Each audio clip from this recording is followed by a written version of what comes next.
Welcome to GoodFlickas, home of the GoodFlickas. Can you take our critiques? We are discussing Conan the Barbarian tonight. I am Matt. I have no fun name for myself because I didn't think that far ahead, but I do have a fun name for the rest of our folks that are joining me tonight. We have joining us Brian, the battled but not beaten barbarian. Ooh. I'm just here to find out what the secret of steel is all about. That's what I'm talking about. That's what I'm talking about. Yeah. Very barbarian. Like, all right. We also have with us Jin, the jeweled jester of Jellicle Gems. Wow.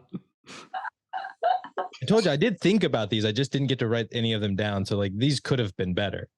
But Jen, These are awesome. What are you thank you. talking Thank you. Jen, you do have with you the infamous bowl for at least a little bit. So what are you munching on tonight?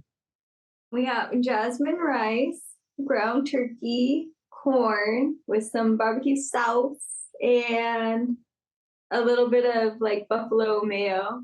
Okay. I'd say a little bit like held back for Jen for a normal Monday night, but not bad. That sounds pretty delicious, actually. And last but not least, we have Nick, the bearded bastard. No, I'm just kidding. We have the not to be messed with, never gonna give you up, never gonna let you down, no nonsense bard, Nick Klaus. Wow, I was not expecting a Rick Astley reference in here. I was struggling with like fun end stuff for you, so I just, since you sing our song, you sing our fun fact song, I was like, you know what? There it is. Never gonna give you up, never gonna let you down. And I never do.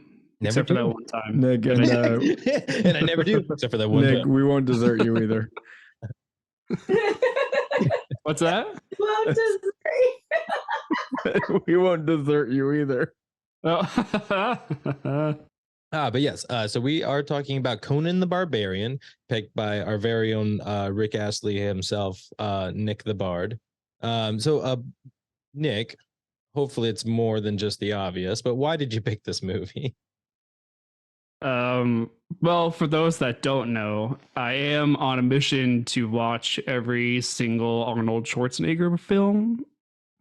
But not a better platform than GoodFlickas to help with that journey. So yes, I have picked Arnold films for the last 4 months. Yeah. Or 3 months, 4 months, whatever. I may be speaking to some of us, but I think we're getting a little bit of burnout on Arnold. And I picked Conan the Barbarian because it was streaming. Oh my God, this is exactly what I was worried about. You're just gonna be like, yep, that's it. I just picked it because it's Arnold and it was streaming. Like, come on. It kills me that you don't even have a reason for why you picked the Arnold movie. It's Arnold. Well, I'm a fan of Arnold Schwarzenegger. Like that's, I want to know his portfolio. But you don't even bother to look into the movie before you watch it. Like, I am mad. Okay. I'm jumping into initial hot take. Yeah. Lay that hot take on me.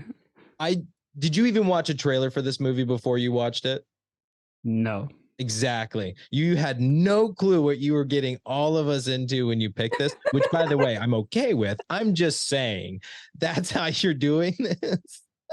You have to understand I don't watch. I know, but you're going in blind to Arnold Schwarzenegger movies, and it is a spectrum. It is a spectrum. I don't watch trailers, you know that, so irrelevant. That's fine. That is fine. I don't watch. For the most part, I don't watch them either. I read the tagline. That's it. Sweet. Well, I believe Jen, you mentioned that you wanted to go first.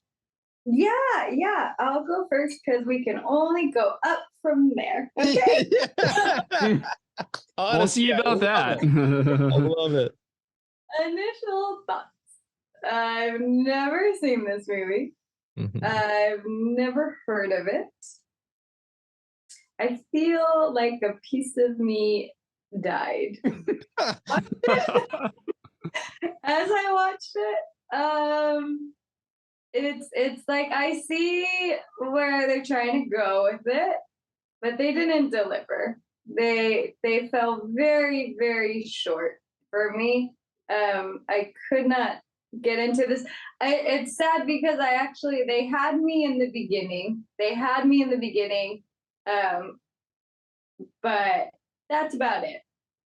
Once everyone died, I died in that village with them. Oh man. I am giving this a -3.5 stars. Yeah. This is what we get for giving her negatives. Ugh. I haven't seen that in a while though. It's been a good run. It's been a good run. I'm glad it wasn't on one of my picks. That could be a positive twist. It's been a while since I gave a negative rating. I don't know if I've ever gotten a negative from you, so I will proudly take this. Yeah. This was horrendous. Oh man. I have not seen this movie before. This was my first time viewing, and I was very excited about it. Because I had heard about this movie for a long time. This movie has a big cult following. I know when we get into the fun facts and stuff, there's a lot to say about that, especially within recent years. But this movie, it's not what I was expecting. I didn't really know what to expect. I'm looking forward to hearing some more fun facts, but I've the little bit that I did read up on this. It's very interesting, and I'm excited to talk about this. Jen, not the least bit surprised. I do kind of foresee that being the story with the rest of the group as well, or somewhat similar. I will say that this movie was surprising, not what I expected. I will not say it's great. I will not say that it is an instant classic, but I will say that this is a film worth studying. And it's certainly not for everybody. I find myself reading into a lot of certain things with this movie just on one viewing. And that's with a lot of assumptions. So I'm looking forward to this talk, hearing what you guys think. And I do find myself, I'm gonna watch the rest of the Conan series. I'm probably gonna watch this movie again, and I'll be damned, I'll say it, Brian, they'll probably end up in my collection. But I'm also a hoarder of movies because I believe in physical copies. But this is, like I said, this isn't like it's not the greatest film. I'm sure that I have my complaints. I'm sure you guys are filled with pages of what you don't like about this, so I'm looking forward to hearing all of that.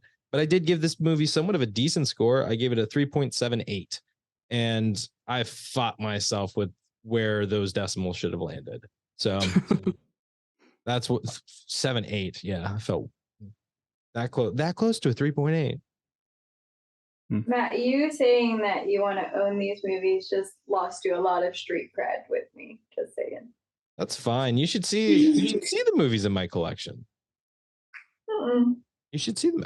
I guarantee I have so many movies that you will hate, but I'll never make you watch. I've learned my lesson from the first 2 years of GoodFlickas. Yeah, I was about to say, like, have you not learned by now that Jen doesn't like most of your picks? I think I'm doing so much better than the last year and a half. Like I think I've really picked up my game. The first couple of years, it was a rough go, but also, yeah, fair. You were purposely shooting for your rough go. At a certain point I was. I was like, you guys are gonna hate this, but I want you to watch it.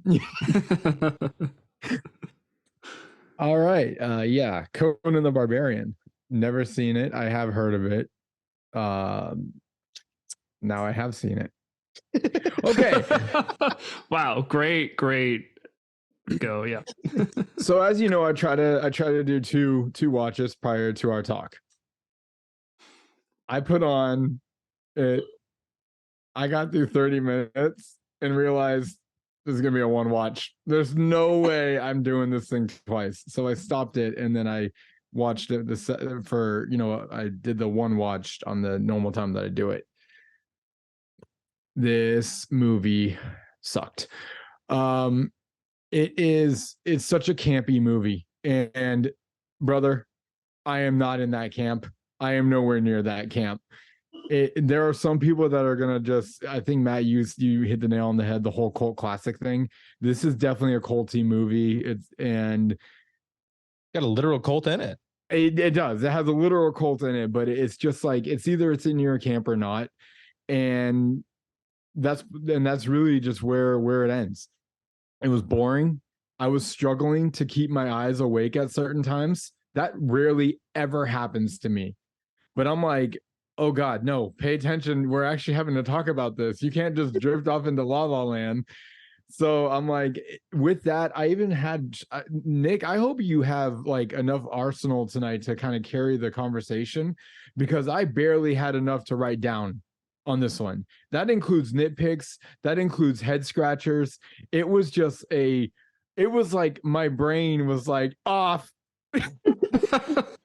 Eyes on, brain off, and that's it. So I hope you're ready, because you're gonna be having to kind of drive us home tonight and land this plane.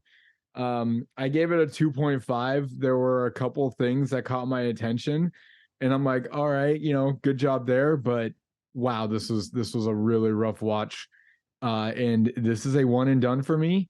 And we're gonna put this one in Brian's coffin graveyard of stashes. There's no more Conan. Bye bye. It's going to be in your collection, the graveyard collection. Yeah, no.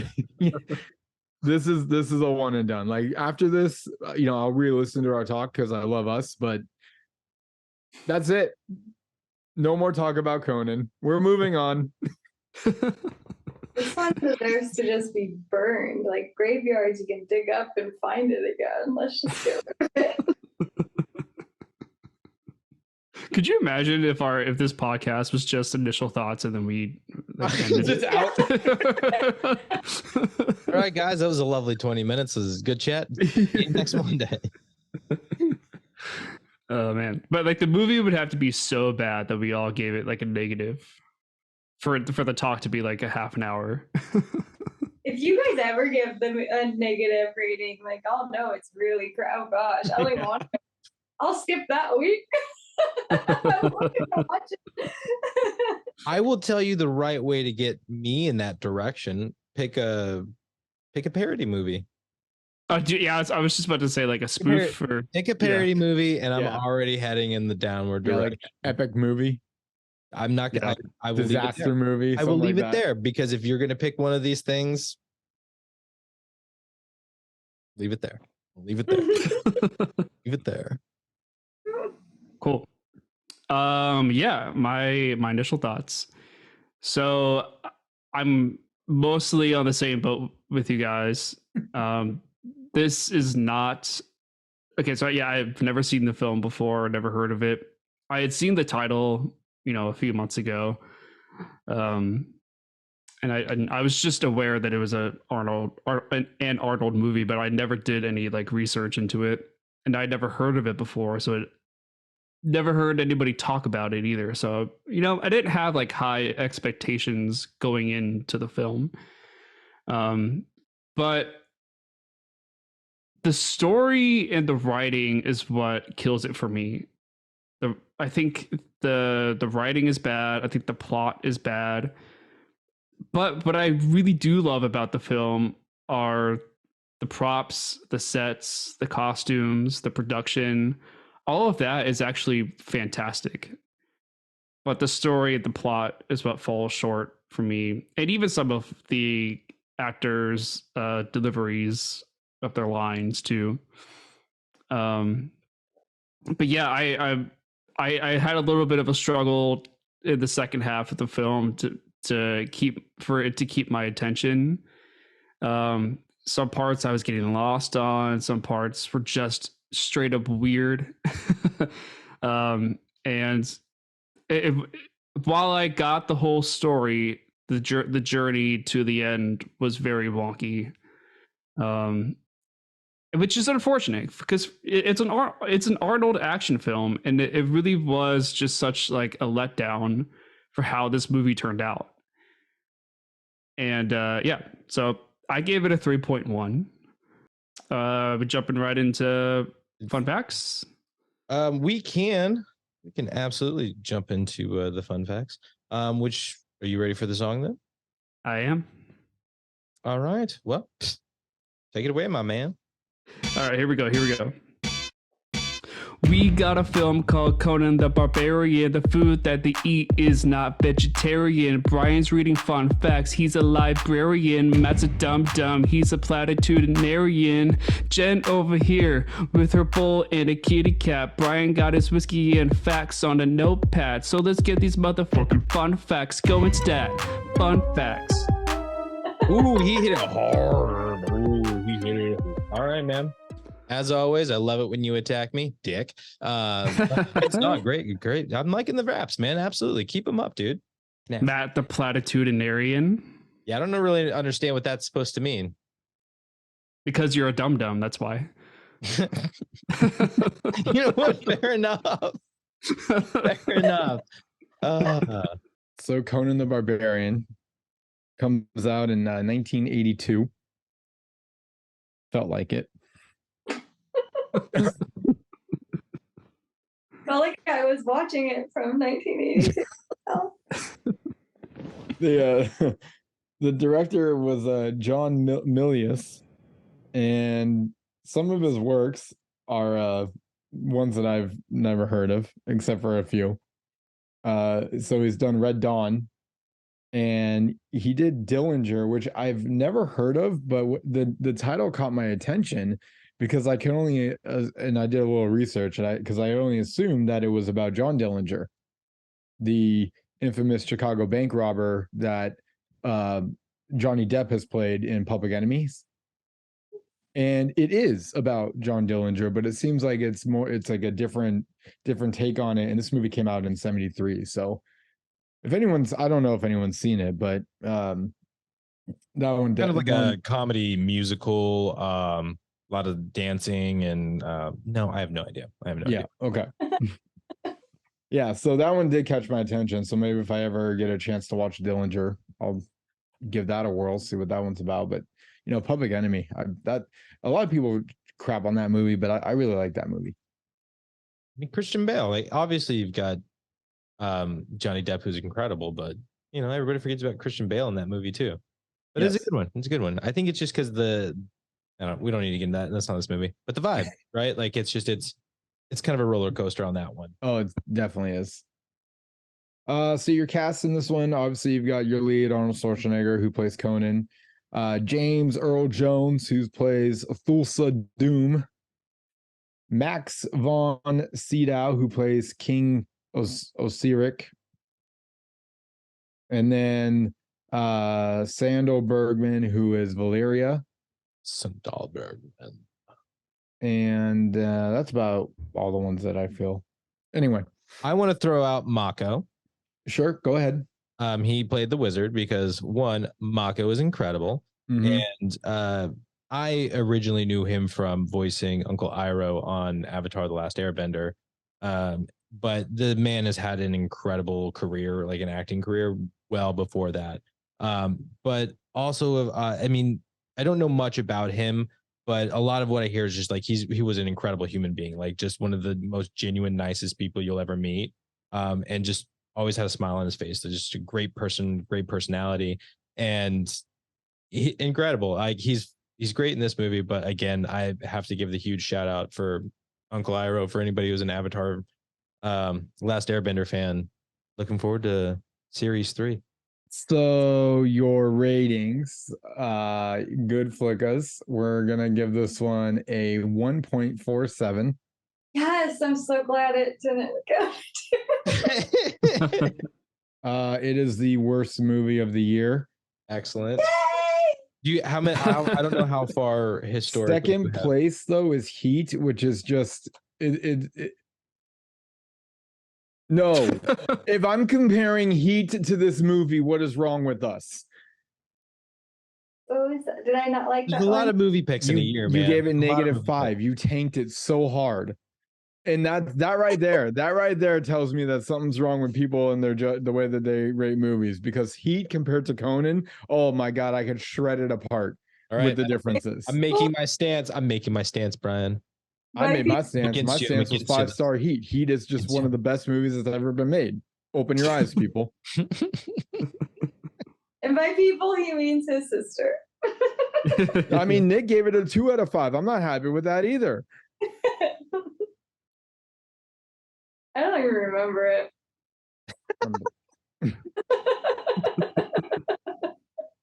Unbelievable. Anyway, yeah, so that's that. But I was looking back at 2022, we gave 1.33 stars for Talented Mr. Ripley. That's another one of your picks. I know. And that's saying that it's worse than Conan, which I'm just like, this is where we separate. I represent GoodFlickas. You guys represent people who don't know movies. And Letterboxd is 3.4, IMDb 6.9, Roger Ebert 3 out of 4 stars. I couldn't believe it. I could not believe it. Did you read what he had to say, or were you just too like dumbfounded to be like, to be honest, I just didn't give a shit. I'm curious what he has to say. I can pull it up. We want to do this live. We could do it live. What is so great about this movie? Mr. Ebert. Yeah, sure. Raj. You guys don't have a whole lot to say about this, so we got to pad the time. We probably should pad some time. Yeah, this is a good this point. is what's gonna do. Let's read what Raj had to say. This is gonna be straight from Raj's mouth too. Like, I'm excited. It is. It's definitely from Raj's mouth. And 82. I mean, I don't know. I forgot when he started, but I feel like it's earlier Raj than later Raj for sure. Yeah, didn't we? He started in 70, right? Didn't we figure that out? Something like that, yeah. Or like late 60s. I mean, what a hot start. Okay, this is straight from Raj. Not since Bambi's mother was killed has there been a canier movie for kids than Conan the Barbarian. For kids? It's not supposed to be just a kids movie, of course, and I imagine a lot of other moviegoers will like it. I liked a lot of it myself, and with me, a few broadswords and leather jerkins go a long way. But Conan is a perfect fantasy for the alienated pre-adolescent. Consider, Conan's parents are brutally murdered by the evil Thulsa Doom, which gets them neatly out of the way. The child is chained to the wheel of pain, where he goes around in circles for years. A metaphor for grade school. The kid builds muscles so terrific he could be a pro football player. One day he is set free. He teams up with Subotai the Mongol, who is an example of the classic literary type, the best pal, and with Valeria, Queen of Thieves, who is a real best pal. That's his opening. Yeah, man. His closing. That's a hell of a take. The adolescence is like torture, walking in a circle. Like, wow. I mean, I'll admit that I've done my fair share of kind of like reading into context of like, what does this mean? These movies exclude the possibility of interesting, complex characters. I love to see them set loose an intelligent, questioning, humorous hero in one of these prehistoric sword swingers, someone at least as smart as, say, alley-oop. What was this movie rated? Or R. Raj? For Conan, It was what was it rated rated? R. Rated R. Oh. It was Got it. all R. It was rated R? Yeah. like in the 80s. Were kids allowed to see rated R movies? I don't know. That was the weird thing, like with Roger Ebert saying like this was a kid's like, Movie? Yeah. Yeah, that's what confused me. Well, then he goes on and says like pre-adolescent. But that's still before it's 17. I agree. Pre-adolescent's like 10. For the budget, it was 20 million and worldwide gross is 68.8 million. People want to see Arnold. Let's just be real. Like that was it. And then Oscars, Golden Globes, there were 0 Oscars. There was 1 nominee and 1 win for Golden Globes. And that I'm gonna say music. No, it was the actress Sandal Bergman. Sundal Bergman. Yes. The Playing, blonde woman, right? Yeah, Yes. playing Valerie. Valerie. Yeah. It also had a couple of other ones. Razzies. 1983 Worst Actor, Arnold Schwarzenegger. It was nominated for that. Schwarzenegger and Bergman did their own stunts. Anyone guess why they, especially Schwarzenegger, why he had to do his own stunts? They couldn't find suitable body doubles. Yeah. Yeah. I was about to say they couldn't find anybody to look like them. Well, if I'm not mistaken, they couldn't find anybody big enough for Arnold, and they couldn't find anybody tall enough for Sundal. I don't know the specific. I mean, yes, big enough for Arnold. The story checks out on that one. Yeah, they couldn't find suitable body doubles. So sorry, guys, you're doing your own stunts. Yep. Schwarzenegger ended up training with an 11-pound sword, 2 hours a day for 3 months. It's intense. That's impressive. That's cool. That's what that is. That is yielding an 11-pound sword. Man, that's just impressive. That's all I have to say. Additionally, he did training for horseback riding, knowing how to jump and roll. A lot of stunts that you see in the movie he trained for, to the point where he ended up saying on record that his training for this movie was just about as intense as training for bodybuilding shows that he was putting himself through. Yeah. That's cool though. It shows a different athlete side of it. Big time. Yeah. Yeah. I mean, you gotta admit, the dude looked like just immaculate shape. He looked good. But it was it wasn't his bodybuilder shape either. No. Like I saw him, I was like, oh, he actually looks kind of small in this, but I was thinking of him on stage. So that's really cool. I respect that. Yep. Give that's a little bit of points. He claims that this movie was his God's gift to his career. Oh. Why? It gave him a career. It gave him a movie career. Conan. I'm trying not to jump onto fun facts, but Conan was his first franchise. Yeah. It's right before his. Wasn't this his first movie? Franchise. No, I mean he had small parts and other things, but this was basically his big break. This is you are the star. Yeah. Of this. So movie. this is his lead debut. Yeah. All right. It's no shock at all. Possible Conan. Anyone want to guess? That other dude. Yeah. Sylvester Stallone. Yeah. Oh. Classic 80s. Just Sylvester Stallone versus Arnold Schwarzenegger in the action movie of the year. Well, and how crazy is it? Literally the start of Arnold's career, it begins with this. Sly has always been there. Just that, was it that monkey on his back? Just yep. Damn. Well, what's even funnier is, I'm sure Stallone looks at Schwarzenegger as the monkey on his back. You get off my back. You get off my back. Nah. Oh, you're right. More of gorilla off his back. Well, I'm trying to remember, because accurate. didn't Arnold Schwarzenegger trick Sylvester Stallone into taking a role? I think it was for oh man, it's not. That sounds familiar. It's for a cop movie with his mom or something. It's that sounds familiar.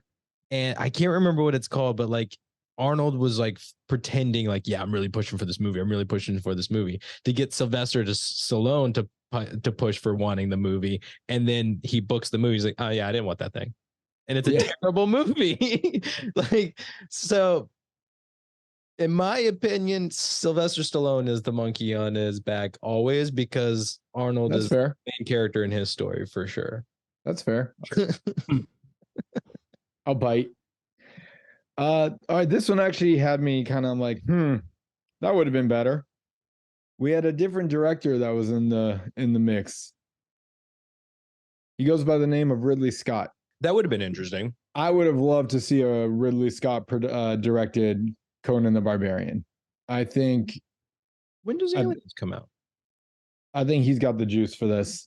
And if you guys aren't aware, Ridley Scott is Tony Scott's brother. Tony Scott, the director of Top Gun, the director of Unstoppable. I think Ridley Scott did Crimson Tide, if I remember correctly. I always get Alien. And Alien. That's what really made people think maybe we should get Ridley on this. Is his performance that he did with Alien. I always mix the two Scott's brothers as to which one did which, but quite frankly, you combine them, they've got really good titles under their belts. House of Gucci was the last thing he's released. Ridley Scott. Yeah. The Last Duel. That one was great. Man, that's an awesome movie if you haven't seen it. The Martian, Martian's good too. Yeah, man. I'm like, oh God, Black Hawk Down, Gladiator, G.I. Jane. Oh, that's right. I always think Tony Scott was Gladiator, but it was his brother. Ridley Scott, Thelma and Louise. Oh God, Legend. That's what did it.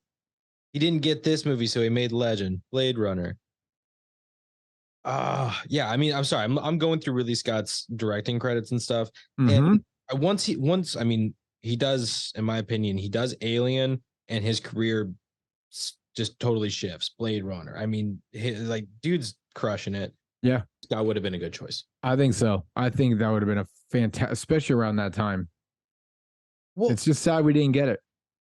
So I recently watched Legend, which is like the fantasy movie he did, and I think it was 85 was when that was released, so a little bit after this one. I haven't seen that. If you didn't like this one, don't watch that one. I hear fantasy, and most of the time I check out. So yeah,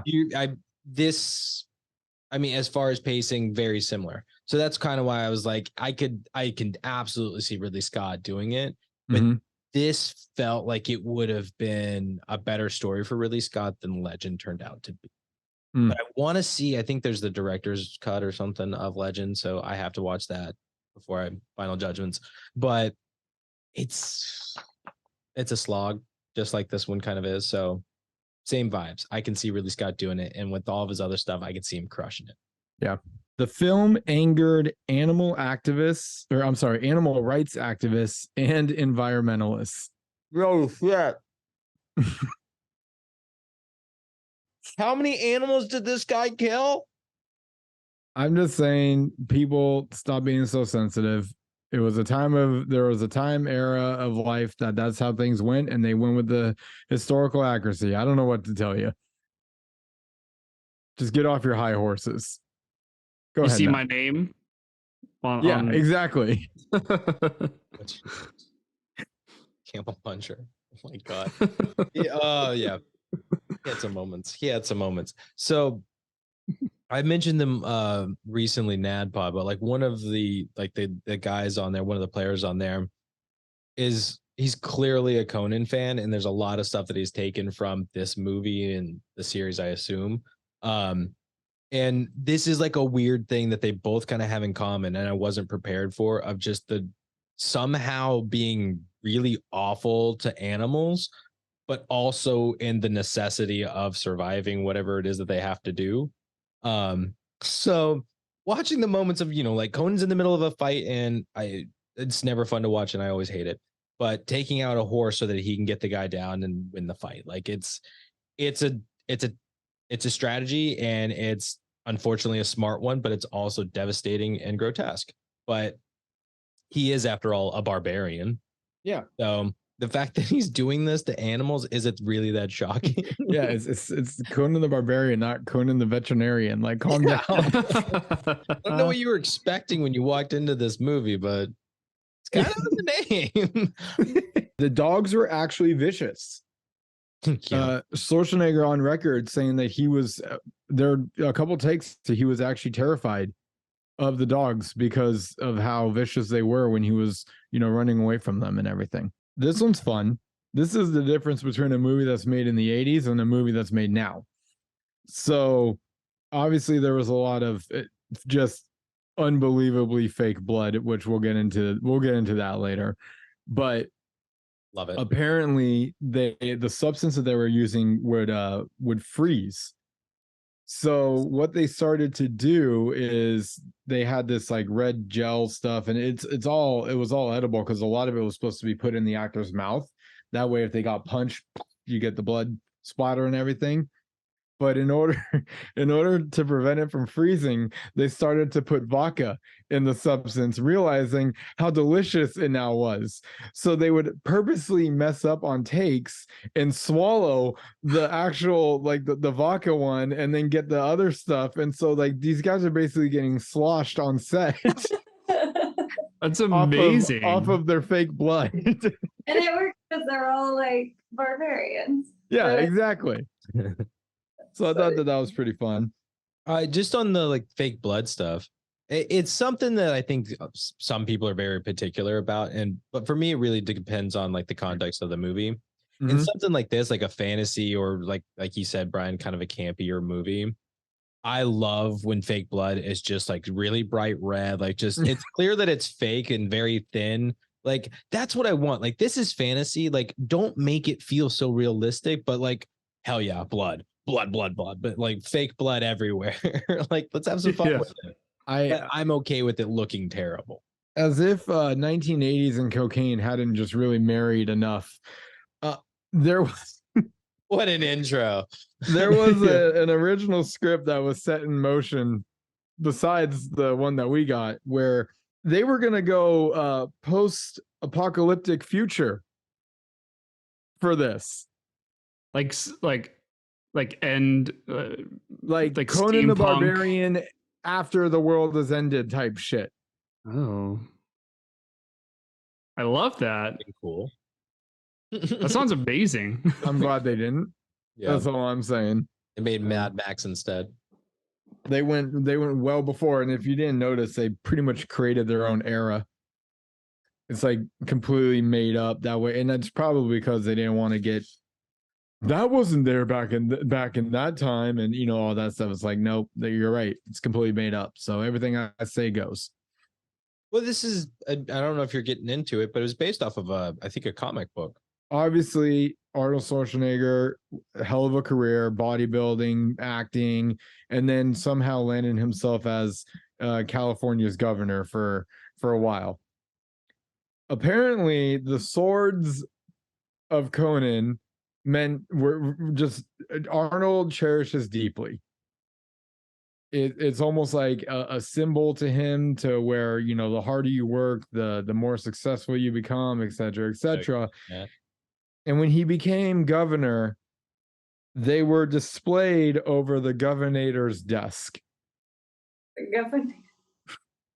Every time he's doing a conference and it's in his office, he's got a sword freaking right behind him. It's right behind him.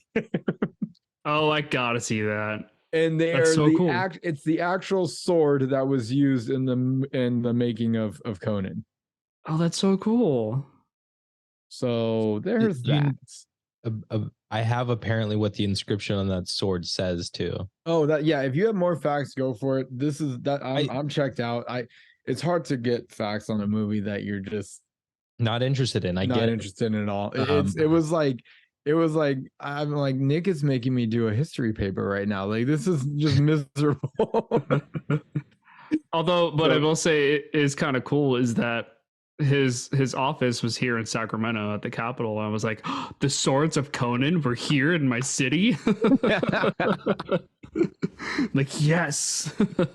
But yeah, Matt, so I will pass I'm going to pass the sword to you, and you finish us off with fun facts. All right. Well, I just wanted to bring this one up because you were talking about the swords in his office. And this is me just trying to catch up on the stuff that I was going to say for a little bit of fun facts about its origins. Presumably, based off of this fact on IMDb, the inscription on the sword reads, "Suffer no guilt, ye who wields this in the name of Crom." Badass message as he's sitting there and you're looking at him and he's delivering whatever little message he's giving you. Is like, yeah, no guilt. But I'm trying to remember the name of, because apparently, so this was based off of, I believe, a comic book. But people have noticed that I guess like the origins of this Conan doesn't really match so much the origins and some of the descriptions of, oh, here we go, of the original Conan. So I'm going to read this fact just right out loud because it looks like it's got most of all of it. And I'm going to feel like a dummy when it's not exactly what I'm looking for. So this is verbatim what's on IMDb. The film is named for Conan, but the character's personal history seems to be based on Kull the Conqueror. Robert E. Howard, the creator of both characters, gave a more detailed origin to Kull. Conan was a young adventurer who apparently left his homeland voluntarily. He was never a slave or gladiator in any story by Howard. While Kull was exiled from his homeland and spent time as first a slave and then a gladiator before usurping a throne. The character Thulsa Doom is both named after and partly based on an enemy of Kull and not of Conan's. The serpent cult features prominently in tales of both characters. So it sounds like it's kind of within the same universe of this guy that this has, but a lot of the inspiration that they got for this movie was based off of a completely different character, which is interesting, especially since, like it's Conan and you really lean into that. And I want to say it goes so far as the love interest Valerie is not the actual love interest of Conan in the books either, but because the character Valerie was more like he wanted the love interest to be more barbaric, more of a kind of like a not necessarily a mirror, but like a real partnership to Conan and his barbarianism and all that kind of thing. So that her character description fit better than I guess the original love interest. Then again, maybe the original love interest shows up in the sequel, but I don't know yet. Go ahead, Jen. I wanted to just say, like in the very beginning, like when they're running the, like, I guess they're called credits also. Yeah. It said they put based off of a character. I couldn't read all of it. Yes.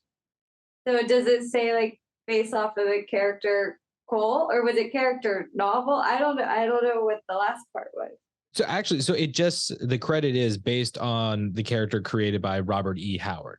So, okay. So fairly enough, they don't really, like, they say it's based off of this character. They don't even say like it is this character. Like it's not based off of the comic or anything. It's like it's just this character we took. Yeah, they give themselves pretty good permission to work around things. As the D&D nerd here, it really does have some fun like fantasy D&D vibes. Like I can really feel a lot of it, but this movie is it's a bit rough. I get you guys. I'm with you. Go ahead, Nick. I have a Arnold fun fact that I learned the other day. Ooh. He owns a military tank. Okay. And I dug into it a little bit more, but when he was in the Austrian army for a year, because it was required back then for Austrians to serve 1 year in their military, he drove a tank. I don't remember what kind, but just like a standard looking tank. Well, he recently bought it or like acquired it somehow. So he just owns a tank now, and that's kind of scary to think about. I'm like, it's probably sitting in like his Beverly Hills garage somewhere, like I don't, or something. But yeah, being governor of California this year. Is that a good time for you? I don't know why anybody needs a tank, but it's good to have one, I guess. When the apocalypse rolls around, you can just lock yourself in that and the zombies can't get you, so you're fine. I mean, I think the really scary part is not only does he own the tank, you should really be getting worried if he starts getting ammunition. Yeah. That's when the tank itself is a weapon. You could just run people over with it. I mean, the tank is a problem on its own, but also they're not they are kind of fast depending on which tank he's got, I guess. But I mean, a tank's going to do what a tank's going to do. But we got real problems if he's firing missiles from 1,000 yards away. I did notice a couple like blanket things that I can bring up. What editor had too much fun with the fade outs? Did anyone notice, or was it just a me thing? You mean like for just general transitions of fading? Yes.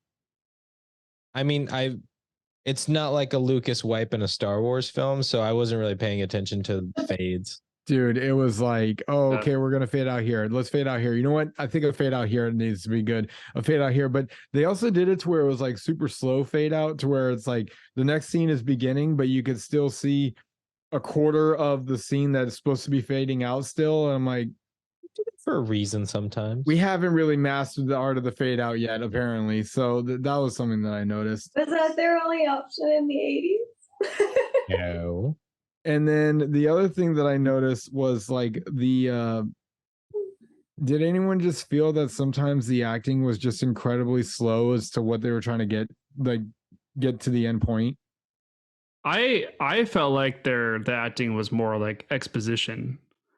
Like they were just saying lines into the universe, and whoever hears them hears them. You know what I mean that's yes, but like I guess an example that I can think of is they're like doing the whole is towards the I don't want to get too much into the movie, but this is an example of the slow acting that I'm referring to. It's like they're doing this whole thing where they're holding a sword, and this guy's like holding the sword for a little bit, and then it like you get a cut to somebody, and then it cuts back to the person. He's still holding the sword and he's looking down at it, and then he's slowly handing it over to someone else, and then they grab the sword, and then they finally slowly hand it over to Thul Sadoom, and I'm like, hand him the sword.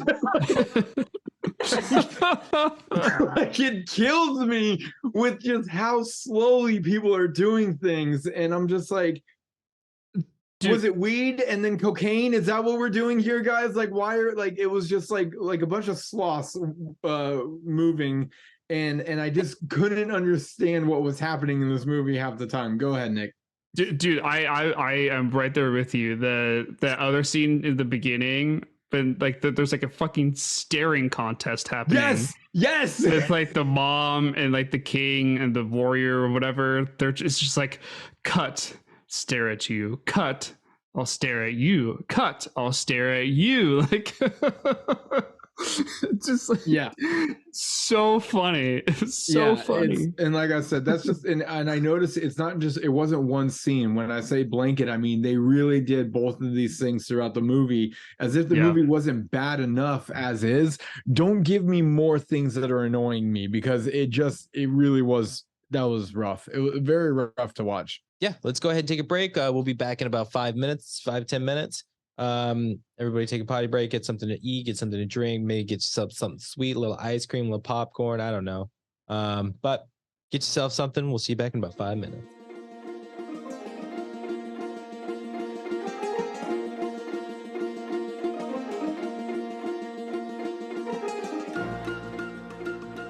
All right. Welcome back to GoodFlickas, home of the GoodFlickas. We are getting into Conan the Barbarian, and it is part 2 where we do my favorite part, and that is starting at the very beginning. A very good place to start. Oh wow, hand up already. Yes, Jen. Well, I just want to talk about this because it's literally probably the only thing I'm going to talk about during this whole conversation. So the beginning, it was really exciting, and that's what's so sad about this movie, because it was just a huge letdown after the beginning. So what was exciting? Like this, just the story. Yeah, like just the story of it. Like I like how the father and the son moment, like he's telling his kid, you can't trust anybody nowadays. And I'm like, I feel you on that. Like I look at everyone sideways. And like that bonds, like you see the bond between them, and then all of a sudden their village is it plundered? Is that the correct word? I think pillaged. Pillaged, thank you. Yeah, their village is getting pillaged, and they attack, and that's always like, I feel like that is done quite often in movies, where it's just like that random attack, and then they're left burning down the city. But what made this one different was the staring contest. Like it almost made so the dad dies, and then I'm assuming it's the mom.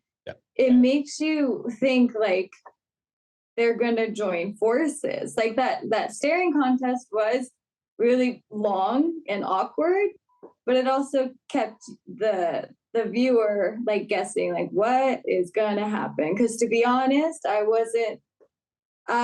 did not see her head getting chopped off at all. That came as a complete shock to me, and it was touching. It's like that pulls at your heartstrings. Now you're like, what is this poor little boy gonna do? And that's all I got. No, absolutely. So Jen, I'm gonna lead into that, but because absolutely that whole scene, and I'm right there with you. That the beheading totally caught me off guard. Was like I was not expecting it. The long stare, the way that I was paying, like the way that I was saying that it was working, like what was happening there was that like he's got this whole snake vibe, right? And snakes are known or said to have kind of like this hypnotic stare, this hypnotic trance or whatever to lure their prey or whatever. And that's kind of what I thought was happening there, especially since she starts off so strongly with this like, no, I've got my sword. If you come any closer, I will attack, I will defend, I will do whatever I have to, I will fight until I'm dead. And then the stare, and her arm, it doesn't necessarily lower, like it starts to, and then it just drops. Like it becomes like that is not who she is. There's no reason, because and this is with no dialogue and no real context other than like these people are people of the blade, people of steel. So like fighting, and like that means something. You don't just roll over and die. So that was such a weird thing to see her just kind of submit like that. And then I sent the GIF because like it really is that slow, painful turn. And then all of a sudden, bam, her head like was like, what? Like, did not see that coming. But this was like a big moment for me with James Earl Jones, because I have not seen a lot of his earlier stuff. And this was like one, he takes that helmet off, and I'm like, whoa, that's like, I mean, it's James Earl Jones. It's like, wow, that's a look. Okay. Mm-hmm. But the way that he plays this character, like from this moment forward, I love what it cements about him is that he is evil. This man is bad. He is the bad guy. No question. No question. You know this. With no words, he takes off this mother's head in front of their child and then enslaves them. No, man, pure evil, no questions. And I love that. And they maintain it throughout. And then we get to the second half where we really get to meet Thulsa Doom, and we get some moments. I wish we had more. But Nick, you got your hand up. He was my favorite character in this whole film. Phenomenal. He was the best. Phenomenal. Even though he had some Darth Vader moments in there for sure. Yeah. What a villain. Like, he can play the perfect villain. He's got the voice, he's got the tone, he's got the pacing, he's got the look. He was so charismatic. The second half, when he's like luring everybody, it's like, no, I see, like you can hear his tone change from like this, I am the dark, bad man, like this, that his deep growl. And then he puts on kind of like this softer tone to it. And it's seductive. It's like, holy shit, the serpent for real, dude. Go ahead, Brian. Sorry, Nick. Very fun. No, I agree. James Earl Jones did a really, really good performance in this one. And then I also agree with you guys. I too was kind of taken by surprise when that poor lady's head was just severed. I thought that they were gonna. I was like, oh, I think we might have we killed everyone, but you two can be free because you're the storytellers. You're gonna tell everybody what you just witnessed, and you know our story will go on. That wasn't the case. I'm like, okay, cool. Well, that's definitely something new. My question for you guys that I was thinking of is, you obviously didn't get to see what type of talent the actress had, but with the way, even with the way she was wielding her sword and that serious gaze of hers that she had, do you think the two blondes should have been switched? I did. Where Bergman should have been the one that was beheaded, and the other one, I don't even know her name, should have taken over as Bergman's character. Go ahead, Matt. My assumption was that mother was played by a stunt woman.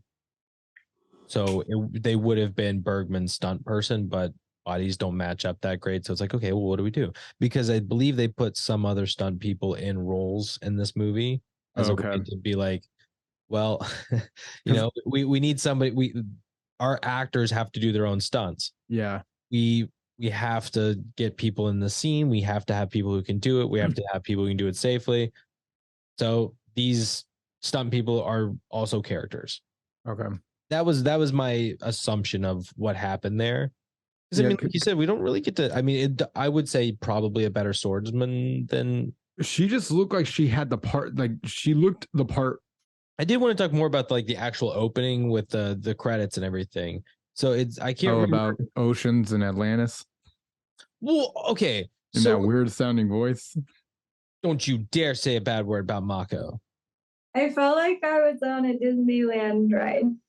So I felt like, and I'm sorry because it's just been so recent in my life, but billions of years ago. Well, this was my problem with From Friends. He has what I would say. Yeah. I would say that he has a beautiful monologue. Like it's a really good monologue, and he has his narrations that are great throughout. The problem is, it's a black screen. Yeah. There's nothing there. Yeah. It's like, why? And then what wrecks it for me even more is when it comes to, and it's this fire, but it's the darkest fire I've ever seen. Everything is cast in shadow somehow, but everything is fire. Like, light this damn room. I understand that we're in this mountain, we're in this cave, like we're in this forge. I get that. But show us the forge. And if this happened to be the one set that you just couldn't afford, like all money went towards all the other sets and costuming and everything else, and this was the one you couldn't afford, that was a mistake because it's so dark. So to go from a monologue, a narration, an opening to this character that is kind of an epic opening to this character that has nothing. I mean, nothing. There's nothing. And then it cuts to darkness of a sword being forged. And like, it's kind of a cool moment. We get to watch this guy making a sword. Like that's been done a million times too, and so much cooler. So like, it sucks that it's so dark. And that was a worry I had for the rest of this movie. It was like, is this whole movie going to be real dark? Because I was talking about Ridley Scott for Legend. That's a problem I have with so much of that movie is it's so dark. And there's beautiful sets. There's so many good pieces. It's beautiful, but it's so dark in some scenes. I was really worried that was going to happen with this one. And I love that so much of it actually takes place like outside. And even the stuff that's inside and in like the temples and all of these things, it's candles and it's lit. It's bright as hell. And the fact that these guys are doing sneaking stealth missions and stuff, like, I'm fine with this. Thank you for showing me this and just them tiptoeing around stuff. I'm okay with that. Don't make it dark. It sucks when everything is so dark. I don't know why everybody hates lighting. It's so important. It's so important. Why does everybody piss on lighting? Like they're good people. Talk to a film noir director, see what they have to say. That's different. I know it's different. I know that's different. That's using lighting in a different way. I know. But they use lighting to convey darkness, but you can still see what is in the scene. They're using dark and light. It's the balance. It's the beauty of it. Right. Go ahead, Jen. I will give creative credit is I do like when when they're on their little merry-go-round thing The wheel of the what was it? Oh, The the wheel of death? pain. Wheel of pain. Wheel Yeah. of pain, wheel of doom, wheel of death. Yeah. Those. Pain. I did like how they used that as like a time lapse of him growing, but it also shows like, wow, what a crappy life that is. You know, it's like that is your life. That's it. And then and so then he starts fighting, and there was a part like the scene where the wizard first mentions, oh, and he had all the women like he could ever want, and he was like in that cage. I wrote down in my notes, I was like, he is just as much of a slave as that woman is. And it's like he never got out of slavery as far as I'm concerned. But that is a topic we'll save for later. Jen brought up the wheel. So, few questions on this one. Yeah. Does anyone know what it does? If it does anything, is it just supposed to be pointless physical torture? I do assume it's pointless physical torture. Yeah. Okay. It's not like it's like digging up oil or churning butter or something that for them. No, like I at first I was like, I don't know, because it's got like the wheel is a rock, and yeah, I'm like, okay, so maybe it's a grinder. So technically, it's just you guys just have to keep going, but it's grinding like wheat or whatever to make meal, flour, whatever. Like it's just, I don't know, like it's a kind of like a pointless task, but it is just torture. Okay. But that's what I thought too. But well, I was hoping, I wanted it to be something like, because they show like, I think like at one point you can see like there's some sort of fortress or castle or something in the distance, and I'm like, maybe it's like it's pumping or keeping fire going or something. Like it's just it's some weird horrible system they have that like maybe that's what operates the plumbing. It's a gigantic water pump. Like I don't know. Go ahead. I thought it had either something to do with like turning coal, like turning coal, or drilling, like they're drilling into rock for like digging, like, for more taverns and tunnels and whatnot. But I don't think so. No, I think it's just designed to make them go round and round in circles. I'm realizing that we also watched a movie where someone turned a snake into an arrow, but are we okay with the fact that Conan's going to get the body build that he has just by going round and round in circles, and that's what made him... He's also fighting. No sense. Yeah. Okay. He'd have incredible calves for sure. You would have great legs. Yeah. like shoulders and core. But like, how are we getting the biceps, the chest, and how's the upper body forming if he's just pushing round and around? He's making a left turn. Shoulders, that's shoulder work, but not like biceps, triceps, or chest. Yeah. It can be change your hand positions. Yeah, well, that's what it is. As he's walking, he learned to do like incline push-ups, like a wall push-up. Yeah, so it's like this weird. He figured out this weird system where like as he's pushing, he's also like lowering, releasing. Right. Yeah. That's what it is. Okay. I mean, that is pure body mastery. Like that's what Conan is. That's what it is. He was doing like, how like some people know how to like just kind of like twitch their muscles, like they can operate muscle by muscle. Right. That's Conan. That's what he did. He's just like, I'm so pissed off. This guy took my entire world and my dad's sword at that. Oh, I'm going to my muscles I'm going to flex every muscle until I'm fucking huge and kill this guy. Okay. That was Conan. And that's it. Thanks for joining us. That was the start of Conan. That was the wheel. That was Wheel of Torture. All right, Alex Trebek. I'd say Jack, sir. I wasn't gonna say nothing, but good call. It's Vanna White, you plebs. Nice. Anyway. Okay, cool. I just wanted to see if anyone knew the rules of the wheel, but it sounds like I don't think we do. No, there are no rules when it comes to torture, right? Like, yeah. Why would you grab children and basically say, all right, push this thing? Why not just kill them? Like it's so inhumane to kill children that you're just like, yeah, we're just gonna make them walk until they basically kill themselves. The fuck? I thought it was fun to see a guy with a warhammer. That was fun, like just a giant keg on a stick. But interesting fight and everything. I mean, like it was nice to see that I was impressed to see that they put up a fight.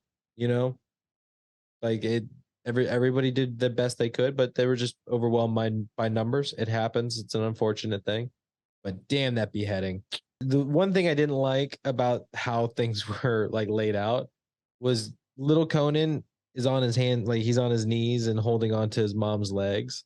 There was one shot where like the first kind of wide shot of him holding onto her legs. I'm like, that looks weird. Like, you know how you see little kids hold on to their mom when they're scared? Mm-hmm. I think it was the fact of like seeing him on his knees, like to make him shorter, I assume. But like seeing him on his knees, it's like, that's such a vulnerable position for him. Or is it just so that when she is beheaded and her body is like the weight is taken over, like it is so that he's on his knees and he sees her? Like, I don't know. It was a weird thing. I don't know why him being on his knees looked and felt weird to me, but it did. Anyway, that's it for the intro. So I think we're ready for scene of the movie. You don't have a title for this section yet, so that is the title, scene of the movie. Yeah. Oh, sorry. I was looking at Brian when I said it, and the face that he made was like, you were displeased by how I introduced this, but now I'm realizing it's because you didn't think of a movie scene. Yeah. Sorry, I didn't mean to call you out, but I did happen to be looking at you when I was saying all of this and reading every reaction. Yeah, it's Exactly. it's a struggle. I'm there with you. Because I Anyone want to go first? I never think to pick of a scene, but like Jen's got her hand up. She's crushing it. Like, yes, number one, Jen. Well, we just talked about it. It's the beheading of his mom. I'm okay. This is my scene, the beheading of Thulsa. Before we get into like talk, like really breaking down each scene, I think one thing that they did a lot throughout this entire movie was a lot of quick cuts. And because there's not a lot of dialogue, like when you get your action stuff, there's a lot of bam, bam, bam, bam. There's a lot of things are happening really fast.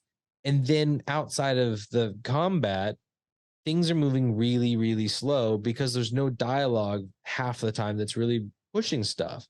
And when it's such a shame, because I thought all of Arnold's dialogue was pretty good, with the exception of some really bad ADR screams. But his dialogue was fine. And I know that this was still in the early days of him learning English and getting better, but to have so many scenes where he is completely mute was a problem. Even if you just had him say one word, a grunt or a twitch, it's like something like he needed to make more noise because he's almost impossible to read. And that's why it's hard to pick a scene, because outside of the fights, what have you really got? It's hard to boil stuff down. I'm just going to go with the classic Queen of Hearts. Off with his head. There's a lot of beheadings in this movie. Yeah. You guys notice that? My movie made you blink. Made you blink. Damn. I like it. I'm so twisted. Here's my botched title, my headline of a title. Woman offers warmth, flees as a demon.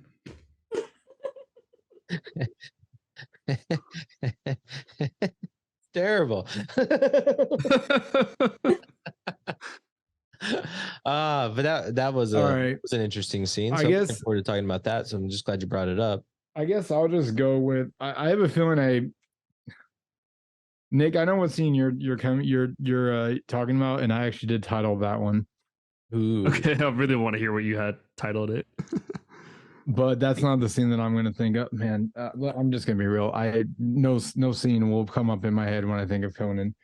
But for the rules of my own game, I'm just going to write the other scene that I wrote down that I thought was at least worthy talking about, and I've called it Falling Strength. Falling Strength. Falling Oh, Strength. geez. Yeah, man. And actually, great. Yeah, Yeah, it's a I good one know. to break down, especially with what we've already like kind of uh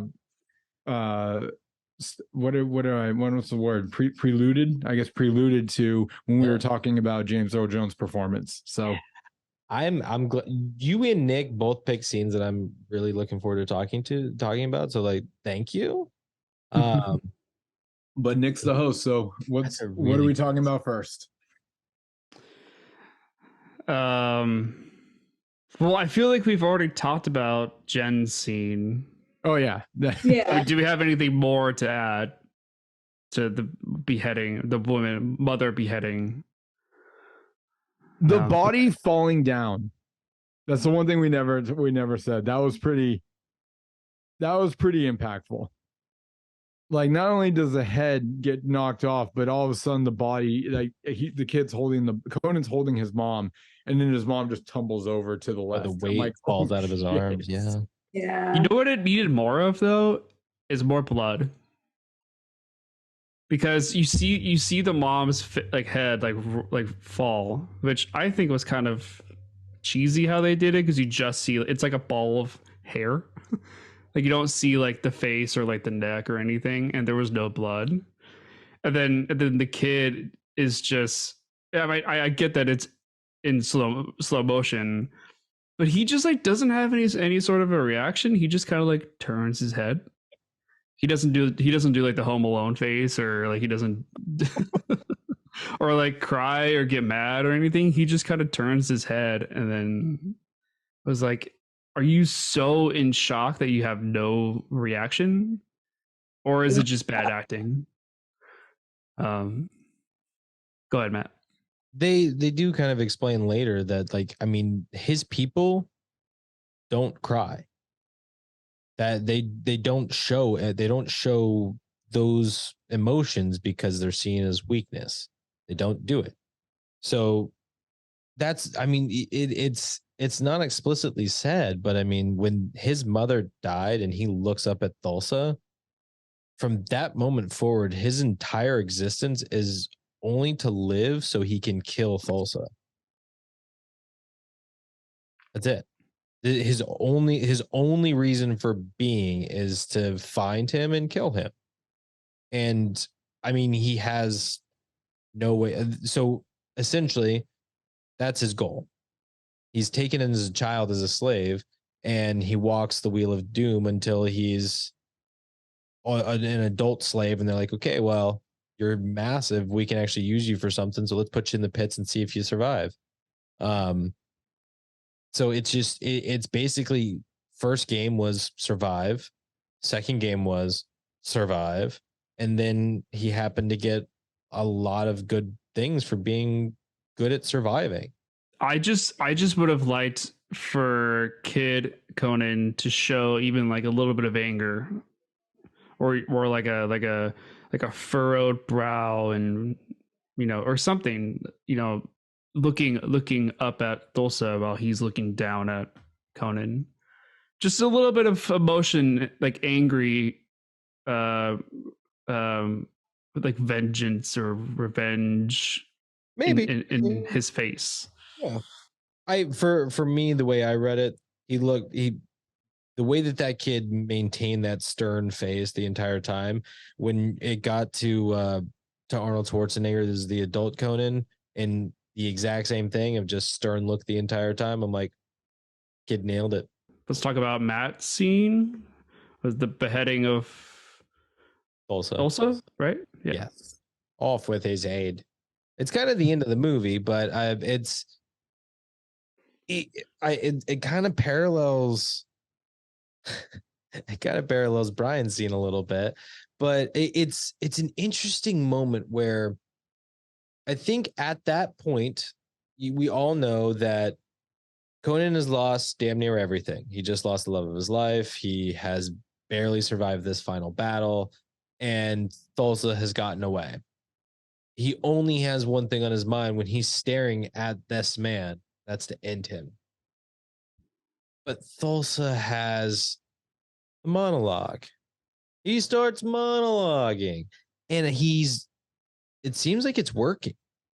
And this is where like I go back to the long stare with Jin's scene is he's putting him into this kind of trance. He's locking him in, and he's also selling him on these lies.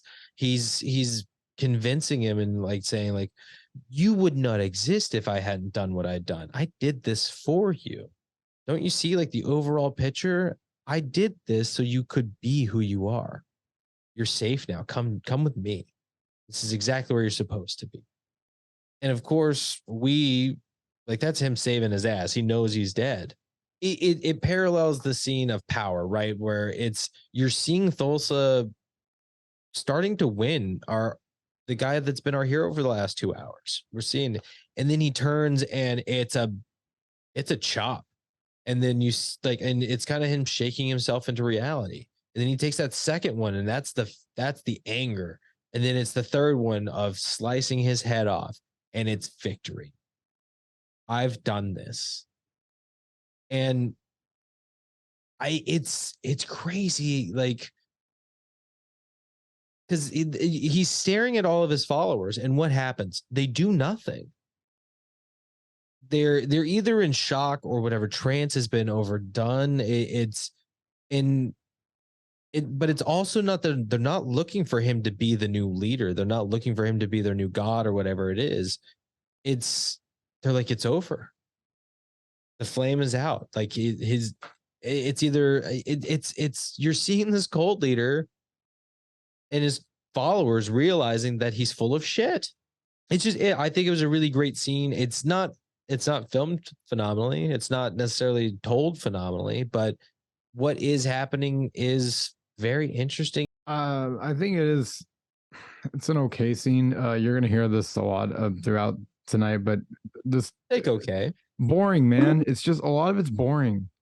It's like, was it a creative kill? I'll give him that. Yeah, pretty creative. The 3 swing instead of like just the one to the head and actually just behead him, but like the chop on the clavicle, and then boom, it's like, yeah, that's giving him pain. But the weird thing is he didn't really, I mean, you get chopped in the clavicle with a sword, it's gonna hurt, yet it seemed like he was not even feeling, like he didn't even feel pain. I'm like, where's the actual feeling of expression of pain? Because dude, you just got a blade 2 times and you're still feeling what you're feeling. Now, when you get your head off, that's when you're not going to feel anything, right? So that was like one issue I had.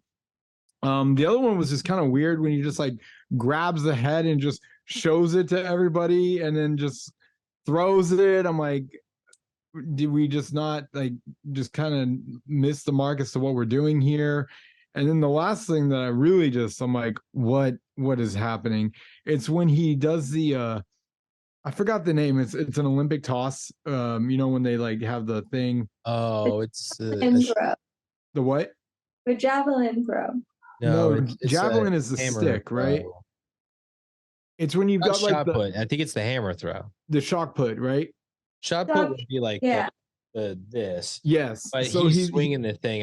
He does have it's more of a hammer. Hammer throw. Yeah. So it's when he does the hammer throw of the fire up top, but surrounding is nothing but concrete. Yeah. What the hell is catching on fire there? But then all of a sudden, everything is just up in a roar in fire. I'm like, okay, that also doesn't really make a lot of sense. But for the most part, like for this being the ending scene, fuck, this was boring. It just seemed like, he tried to go witty on it, and hopefully that he could use his basically his snake-like personality to overpower Conan. But once again, Conan's not a hero. Conan is a barbarian. So they did choose the title right, because not one time did I ever feel that Conan was a hero of any kind. He wasn't the world savior or the city savior. He was just a man out for revenge. And if you happen to cross his path and you were on his side, then you're on his side. And if not, then move on. I don't have beef with you. I'm going after this one guy. Like, that's who I'm after. It was a true barbaric personality, right? Yeah. But I guess I just wanted more. And and you know, it may be unfortunate for that we watched this movie at the time that I'm watching Spartacus, and I just happened to rewatch Gladiator, and I actually happened to rewatch Hercules with The Rock in it. And you see these type of movies and how entertaining they are. I mean, The Rock literally takes a horse and flips him upside down. And you see things like that, and then you just compare it to this, and you're just like, this is child's play. And especially like Spartacus level is like, Matt, you're talking, or Nick, you're talking about beheads. Oh my, they know how to take off a head. It is insane with what they're doing. And again, a lot of it's technology, and I get that 1982 they're not going to have the best, but you can still make a story interesting through the power of words, and that's where a lot of this is lacking too. Go ahead, Matt. No, I'm with you. I think the biggest downfall was not having enough faith in Arnold Schwarzenegger to give him dialogue. Mm-hmm. I realize this is early on him learning English, and he wasn't comfortable, but still, they even used it at one point where it starts off with him starting the dialogue on screen, cutting to them coming. It's the prayer, you know, like, but they used ADR, they used voiceover, so it's like, cool. We see him starting the line and then stop. Now you take him to the studio, he can read it as many times as he needs to, get it right, say it right, like, but give him dialogue, give him something some of the time. He's too quiet. You're right, because he's a man, he's just a man on a revenge mission. And what's worse is you can see him how many times thinking, well, what's he thinking about? What's his choice? Why does he do this? Who knows? Because chop. Like it not to mention the Arnold grunts that we get out all of a sudden too. I'm like, I can't even take this seriously. There is some bad yeah, when he falls down, it's bad. It was bad. That's what I'm saying. It was bad ADR. So it's just, but that's my point. Was I do think that this movie fails in not giving him more of a chance, because keeping him as silent as they do, like, you really have to be looking at this guy and you're basically making your own decisions of like, well, why did he do this? Well, this is why I think he did it. Like, it's right.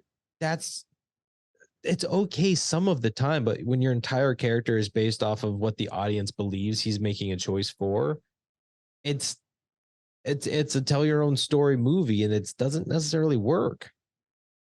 This is one that should be a book and stay a book. It's been remade with Jason Momoa as Conan. So check that one out, maybe. But I think the sequel, he's doing better and better dialogue. But Nick, go ahead. I wonder if the character type of a barbarian is to not have so much dialogue and have just more action in what they do. But the problem is that I don't know if that works well for like movie screenplay sense. Like, yes, movies can do a lot of visual storytelling, and I'm sure that that's what a lot of this film is. But I wonder if they were just trying to go for the fact of someone who is of barbaric nature, just wouldn't have a lot of dialogue in general. And I wonder if that was a conscious choice. Yeah, go ahead. I think you're absolutely right. Think about any solid example of a barbarian, right? Like a good one is it Khal Drogo from Game of Thrones with, again, Jason Momoa, right? Like, he's the king of a barbarian tribe, and the dude does not talk a whole lot, and it's a lot of grunts, but he still talks, and he's also given a lot more facial acting than Arnold is. But yeah, barbarians are always kind of like the strong silent type. Even in the most recent, like the Dungeons and Dragons movie that just came out, what's her name? Brian, we were talking about Rodriguez. Sure. Was it Michelle Rodriguez? She's in that, and she's playing a barbarian, again, strong silent type, where it's like she doesn't have a whole lot, but she's got great dialogue throughout this movie. She's a character. She's a full character who is absolutely a barbarian, but they talk. It's not a lot. It's to me, it doesn't make sense to go with the literal strong silent type when it should be more a man of few words. You know, he doesn't necessarily have to say what he's thinking or feeling, but I mean, like, give me something. The time when they're right before they're going to the fight to get the girl back, to get the king's daughter back. They're having this conversation. He's just sharpening his sword, and they're like, all right, we're just gonna go in and get the girl, right? Like, we're gonna get Thulsa another time. We just can't do that this time. We got to get her out. That's the mission. Deal? Silence. Sharpens his blade. It's like, so I guess that means he's going for Thulsa. You guys are gonna kill Thulsa. Cool. Okay, so that's the plan. And then the whole next scene plays out, and it's like, oh no, he did. He agreed to just get the girl out. And that was going to be okay. Cool. So it's like, you have no idea what he's thinking because you don't even get a grunt. You don't even get like a little or a. I mean, shit, Lurch. Okay, because I'm watching the Addams Family. Lurch from the Addams Family, although he has quite a bit of dialogue, actually. I mean, the man grunts, he groans, and talk about a strong silent type. Like, holy hell! Like, he gives us so little. It's very, and I'm trying to defend this, but I know as a viewer, it's very difficult to do. I know it's hard to watch these scenes where a man is giving you nothing and trying to interpret what he's saying. Imagine what it's like for these actors. Sorry, Arnold. In the time you were not necessarily an actor. I want to watch the whole series now that I've seen this first one. Like, I realize that it's rough, but in my opinion, with all of the really good stuff about it, I'm optimistic that the sequels just improve on that. Please watch it by yourself, Matt. That's fine. I'm not going to make these picks. Conan the Destroyer, last chance to watch it, July 31st. Tonight. Oh, cool. Hey, let's watch it tonight. So you better. I don't think I'm it. going to watch it in the 2 hours it takes between us closing up shop here and it going off the air. Oh, wow. Bad timing. What are you going to do? Yeah. So once again, I titled it Falling Strength. And this is when I believe this is Conan's first encounter with Thulsa Doom since he killed his family. Yeah, this is when he's caught and then he's sent to be crucified and all that. But this scene stood out to me because once again of James Earl Jones's performance. The way he just basically commanded the room, just his dominance. And then when he points to the girl and he's like, how about this girl on the cliff? And then he goes, so before he had this like almost like, deep, just powerful like voice that he's been doing his monologue in. And then when he looks at the girl, he like lightens up and he goes like, come here. Like, like as if you're like summoning your dog or your cat to come visit you. And she just jumps right off. And this was in the middle of him explaining, like, yeah, when I was young, I was all about steel, but I realized steel's crap. We don't like steel anymore. We've moved on. And he's talking about how flesh is the strongest, right? But she just leaps to her death pretty much. And that's when he says, see, that is strength right there. That is power. And I'm like, damn, this guy is just diabolical. At that point, you realize exactly how much of an evil entity you're dealing with. And that scene did a really good job at highlighting those features of Doom. Go ahead, Matt. I'm 1000% with you. When the way the whole scene is playing out, I'm just like, oh God, what is going to happen? And then when he says, come to me, my child, and she just takes that step off, I was like, oh. It like I again shooketh. Like as much as I was when he cut off Conan's mom's head. It's just like was not expecting that. Like I even a little part of me, because she just so casually and comfortably takes that step off. I know that this guy has some magic, like there's something going on with this dude. A part of me was like, is she just gonna like float at some point and just and like casually walk there? Nope, straight up through the floor. Holy shit. Yeah. Like it was shocking, but I really love that they kept this guy so bad. Holy shit. Like Thulsa was a scary dude, no matter how you looked at him, like in the moment of getting his beheaded. Maybe not the scariest or strongest of people, but holy shit, you can see why this guy would be terrifying to people.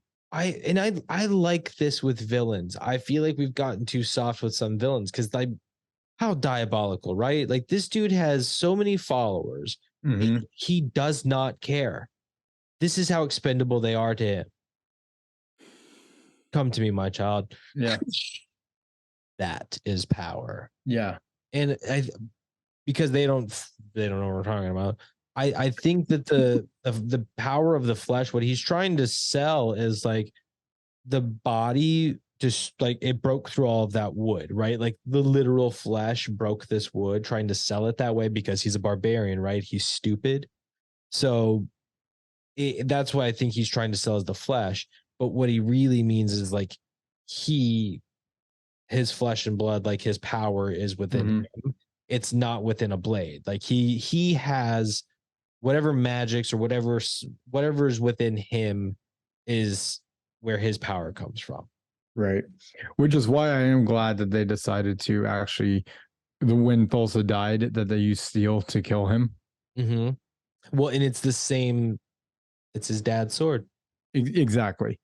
That has been basically cut in half at this point. Which I felt weird about. Like he destroys his own father's sword. Yeah. I mean, he still takes it and uses it to kill Thulsa, but then he throws it away again. Mm-hmm.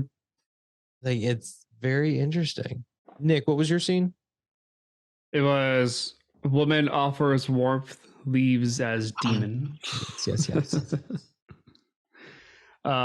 Yeah, no, this I guess I picked this scene just because it was probably the most shocking of scenes of a turn of events that I was not expecting to happen.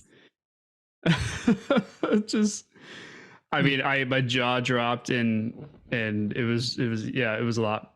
Do you want to hear my title for it? Yes. Yeah, no, go ahead. Women sure do love fire play. Firefly. Nice. Nice. That's It's good. important. That's good. Fireplay is important. Exactly. Yeah, so you know what I'm really. Some would say it's the most important. Yeah. Gosh, Yeah, that's good. that's good. That's good. It's definitely better than Nick's title. Oh, for sure. Yeah. But well, it may be, but I will say I definitely am in line with Nick's thinking on this because first of all, I was laughing hysterically during this scene. Was anyone else laughing? Not particularly. I wasn't laughing. I was more shocked. Like You jaw weren't- dropped. No one laughed when she's like, "There's fire, there's warmth," and the very next scene is whatever dance move she's doing on her hands and knees.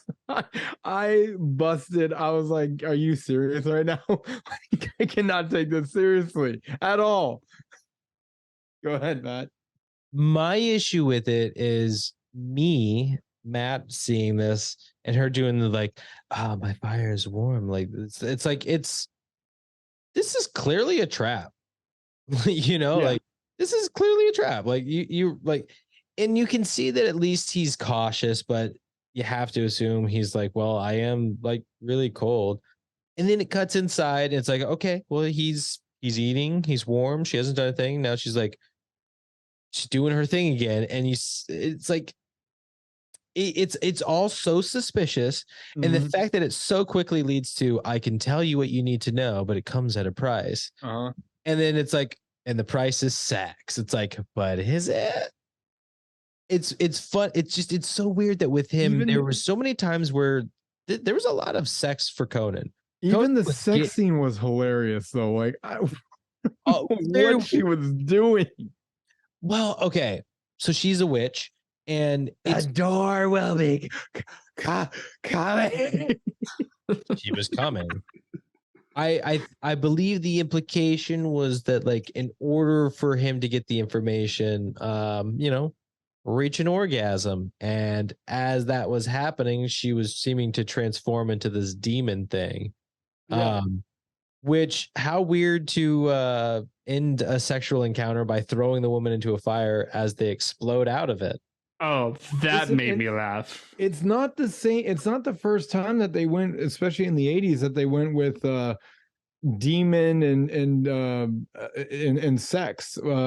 What was it? Ghostbusters. Wasn't he like the keeper of the something?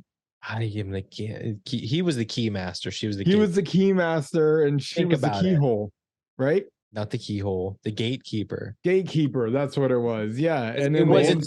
It wasn't so perverse. It was. Yeah, It was more subtle. I agree, but still, what was it with the 80s? And you know what? Let's just make it where demons and sex, and that's what ignites the flames here. Let's just say it. The 80s had their tits. Yeah. The 80s liked their boobies. It was Yes, in all they the did. slasher movies. It's in all the action movies. It's in all of the comedies. 80s like their boobs, and there are a lot of sexy. Yeah, yeah. I don't know why they all led to sex though. Boobies. I don't know. I mean, it was. Did you guys predict sex was coming? Because like right off the bat, I'm like, this is a temptress. She's definitely. There will be sex. I knew it. I didn't think that there would be a demon transformation thrown into a fire and then launched around the forest. That one kind of took me by surprise. I definitely expected there to be sex in this film. Like, they're barbarians, of course. It's like a primal thing in them. But the demon transformation, and well, it's like her spirit like flies around the room. Yeah. Right? And then it goes out the front door into the outside, and her body is like left to burn in the fire. And I was like, wow, that's not where I thought the scene was going to go. And she just offered him warmth. Like, it really went from 0 to 100 so quickly. Yeah. That's a lot of this movie. But that's why I picked the scene. It's just because like of it going from 0 to 100 so quickly. Like, I don't know why I like scenes like that, because it just it takes you, it makes you think you're going one way, but then it takes you another, and it was just shocking to me. I did not expect her to transform, because you see, the moment you see her transform, the lighting changes, and you go to that kind of like bright moonlight, like bright moonlit lighting, like through a window. Mm-hmm. As if the moon just came up. I thought she was transforming into a werewolf. But then I saw the teeth in the eyes, and I was like, I don't know. That looks a little demon-esque. Maybe not so much werewolf, but maybe she's like a lady wolf. I want to say, like, they did a pretty good job with like the masking effects. Mm-hmm. You know, like there were a couple of times in this movie where they used those like visual effects, like when I'll call it the resurrection of Conan.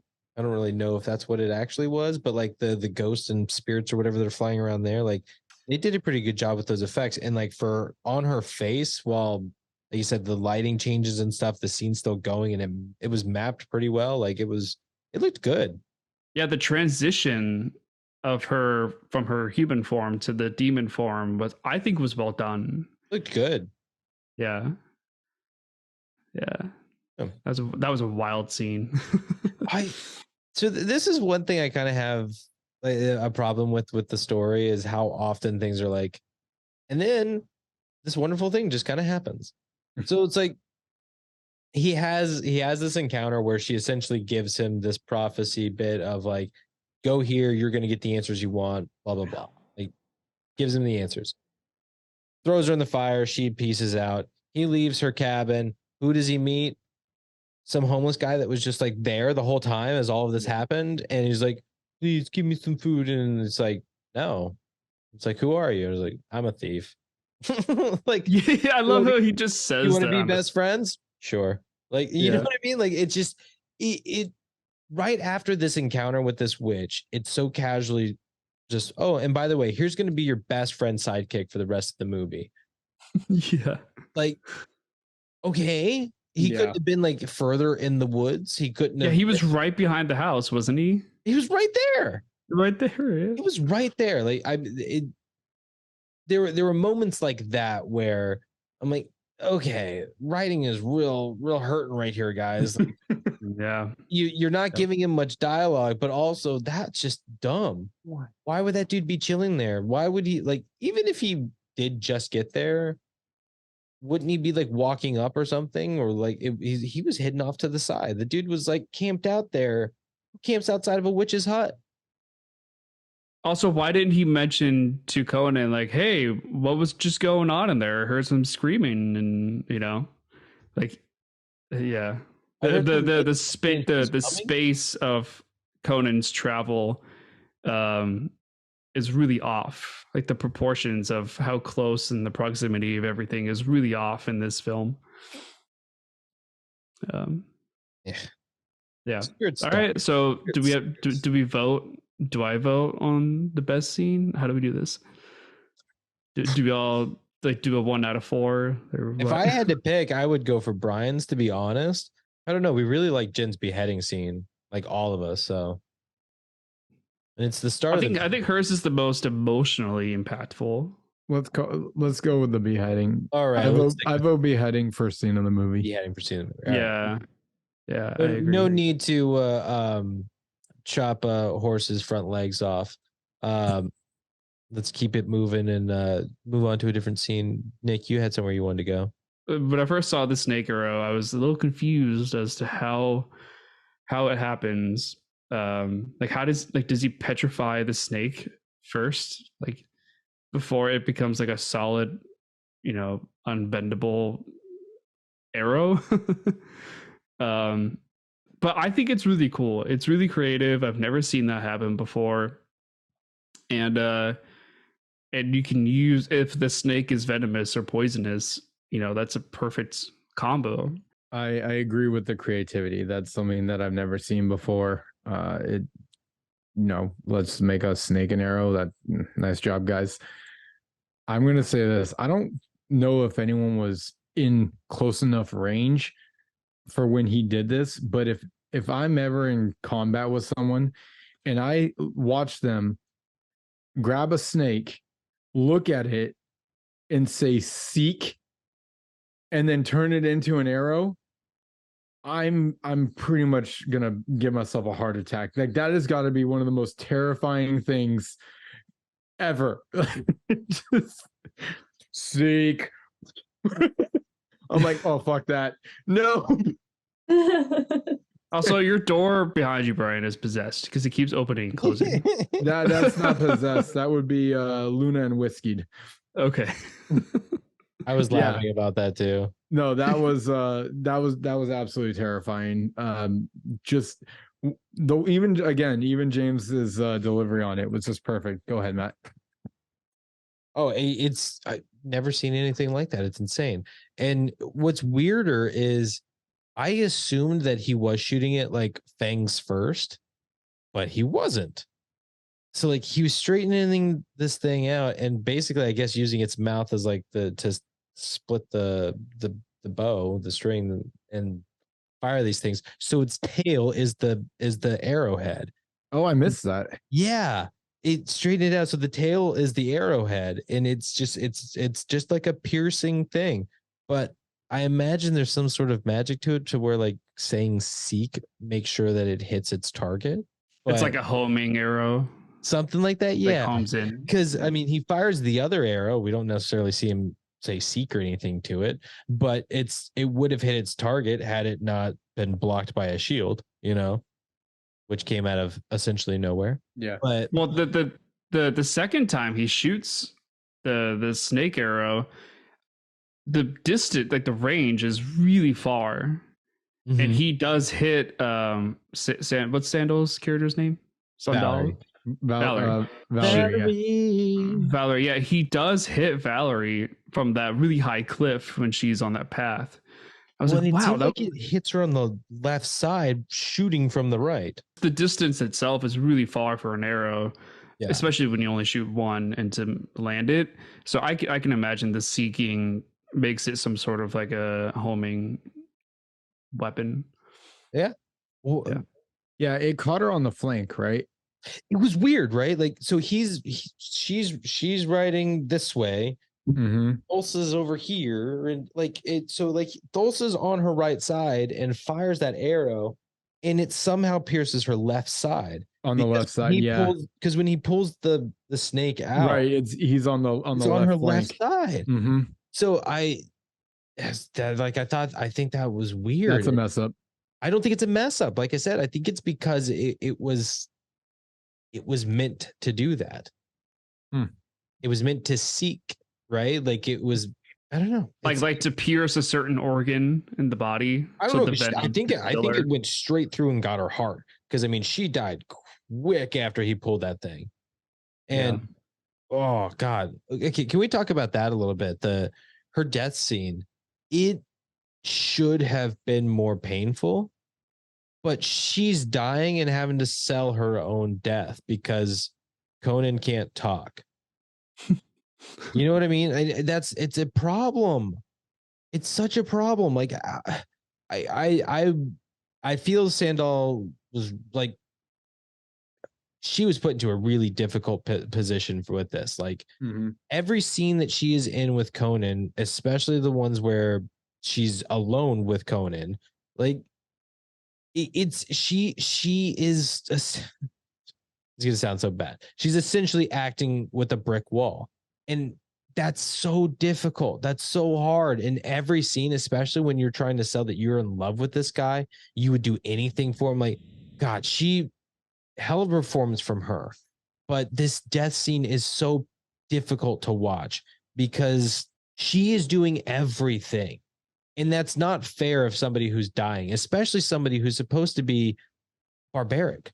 Someone who's like has charged into battle every time, knowing it could be their last and not questioning it. Do you want to live forever? Right. What a great line. Oh God, what a great line. I didn't think it was going to be such a callback, but she said it twice. And I was like, okay, I've got to write this down. Yeah. And then there's the final moment. It's like, yes. So yeah, Valerie's awesome. But her death scene is rough. And it's such a shame that she's doing both sides of her death. And that's impossible. It's so bad. Valerie deserved better, Conan. He didn't even take her last breath. What a dick. She had one request. She did. She had one request, last breath, and then keep me warm.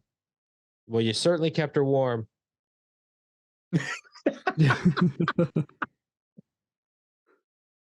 Although that's another interesting thing. I'm gonna jump around scenes because I don't know. Oh my God, Matt, dude, go ahead. This is free for all, man. Yeah, that's so dark. I'm assuming you're talking about the giant fire that he sets ablaze on her. The funeral pyre. Yeah, exactly. Yeah.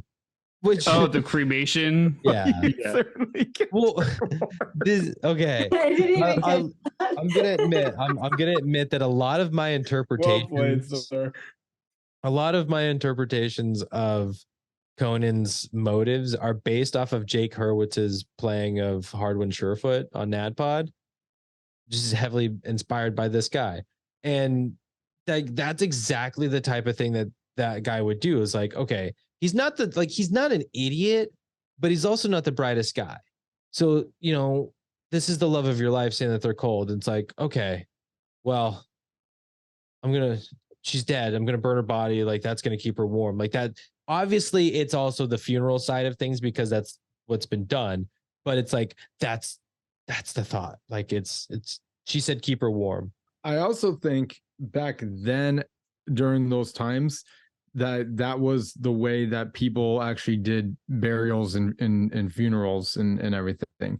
Because I've even seen in different, documentaries, movies, TV shows around this era, it's always building of that you did the pile-on of things and then you light it ablaze. I want to say even some of them even put them in like wagons And It's like a Viking funeral is what most people think of. Yeah, because like, what is it? John, help me out. Is it Peaky Blinders? They put him.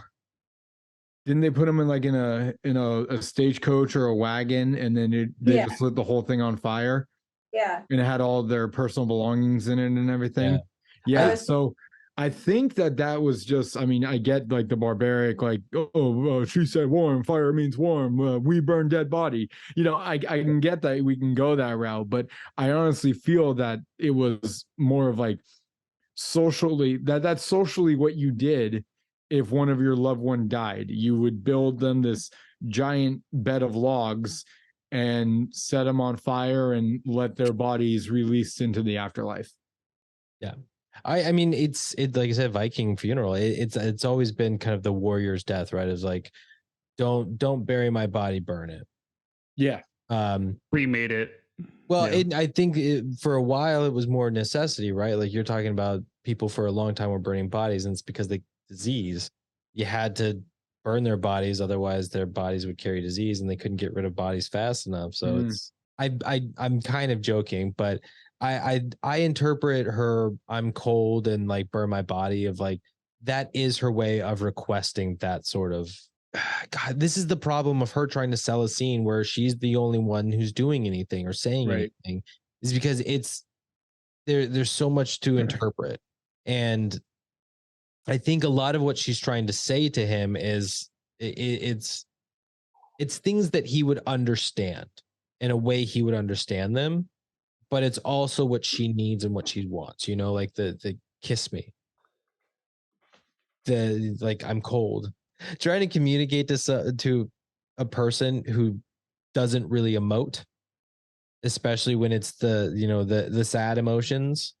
It's how do you convey that a person is feeling when they won't show feeling? How do you express it? How do you explain feeling when they won't show feeling?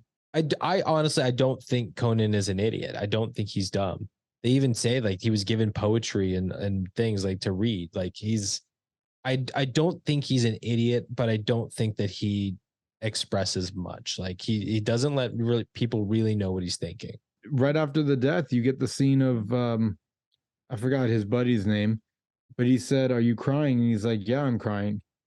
I'm crying because He won't. Conan won't. So I cry for him." Yeah. It's like, well, that's all you need to know, that Conan doesn't show emotions or maybe even feel emotions. Well, it's barbaric nature, right? To kind of be that kind of flat face, monotone, kind of a person. But the problem is that it doesn't really work in a film. Movies are all about emotion and body language and acting and telling people how you feel. And if you just have a character that's like a kind of a blank slate most of the time, it's not going to be that entertaining to watch. And I think that they may have picked Arnold for this role just because he's a big dude. He's got the muscles. Like, he's more of a guy that you look at in his battle fighting and swordsmanship and his athleticism and whatnot. Like that's what really shines in the film. Yeah, not so much the dialogue and the feelings and the all that stuff. But the film's got to have both of that. It's got to have both sides of it, not just one. It's why it hurts me to hear that Ridley Scott could have been the director behind this one. That would have had dialogue. It would have had really good dialogue too. Even if they kept Arnold as Conan, yeah. I don't want to blame the dialogue. I just want to blame the lack thereof. Like the fact that he had next to zero lines that's a problem for me. Well, and I mentioned this earlier, like a lot of what he says and even some other people, it just feels like it feels like exposition. Like they're just, it's like they're in theater, like performing a play, and they're just like talking to the universe, and they're just saying whatever they want to say, even if it's not directly to someone. But it sounds nice. It sounds poetic, and and then we just have to accept that it is for what it is. Because like I feel like there's like two different types of writing and line delivery, and it's that, and then also casual dialogue, like how you and I are talking now. Well, yep. Let's go ahead on break and see you guys 5 to 10 minutes.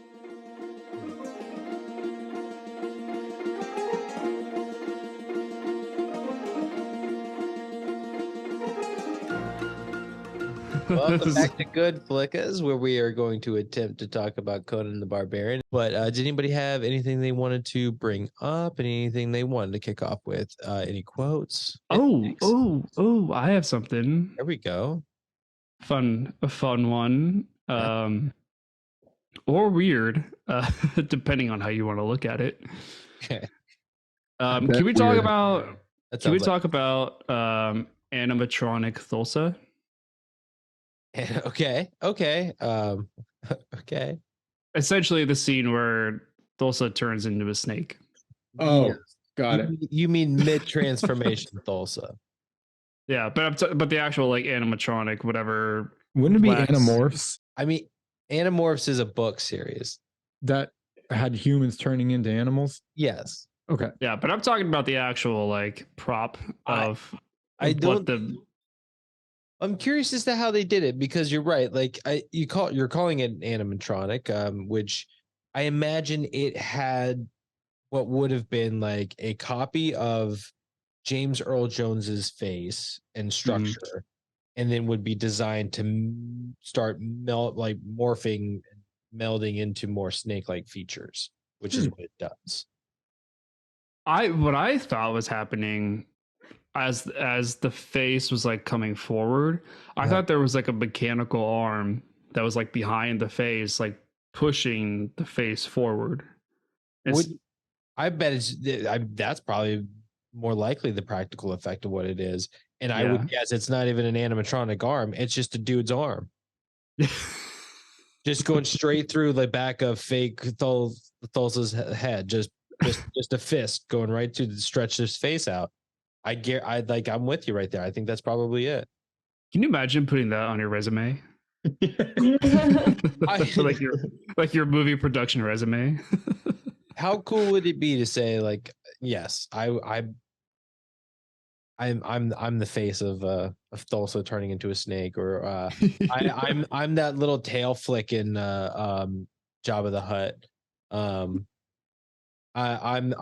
going with all the sketches that I can. Just whatever, any little things. I'm losing animatronics. Come on, guys, help me out here. I'm floundering. Jurassic Park. Great ones. Jaws. Yes. I'm the Finn. I'm the Finn. Chuck E. Cheese.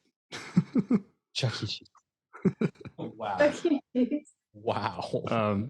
But no, I just wanted to bring this up because I like the first time you see the fake face, I'm like, that's not.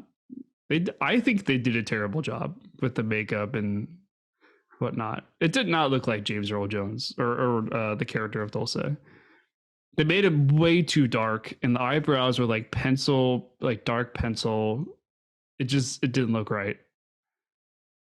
I think those were in an effort to make it look like his features were already beginning to become snake-like. Like it's trying to, like, by making his face already off a bit and have more snake-like features, by stretching it and softening to where it like doesn't have a nose, and it's like it's all becoming like a snoutish thing. Maw, whatever. Like in an effort to do that, like they've already softened other things like eyebrow and like, I guess, really brow. I really wish I learned about this kind of stuff in film. Just how all this stuff worked, because it's fascinating to me. I'm my face off. I can't talk about it enough. Like that was my big introduction. Like, and it's it's mostly makeup is what the show is about. But I mean, the things that they can do with makeup and practical effects and stuff, like it's insane. It's so cool. And I have no idea how you learn that stuff other than like finding somebody who does it. Yeah. I remember you watching that show one time. Yeah. Face I Off. love Yeah. Face Off. I haven't watched it in so long. I don't think I don't think it's on anymore. But God, that show was just so cool. And it's so impressive. It was so amazing to see what some people just could do and on a human being. Like what they could make a human being, I'm not even gonna say look like just into. It wasn't always like if it wasn't always people, it was things. Like they impressive, just impressive. Yeah. So, yeah, Yep. I just wanted to bring up that scene. I just thought it was interesting how they did it. I didn't know if Brian or Jen, if you guys had comments on it. I like when we bring that stuff up and try and guess how they do it. Like I think we were talking Matilda. Somebody brought up how they do the chalkboard on the chocolate. Oh yeah. And I guessed it right. So yeah, like I do like trying to figure that kind of stuff out and see if you can figure out what it, practical effect wise. I was kind of wondering, Yes, going into the movie itself though, like, was that just his little cubby that he's going into, or does anyone? Oh, when he turns into the snake and he hides. Yeah, and he just goes like into the wall. Oh, the like rock formation hole thing. Mm-hmm. Yeah.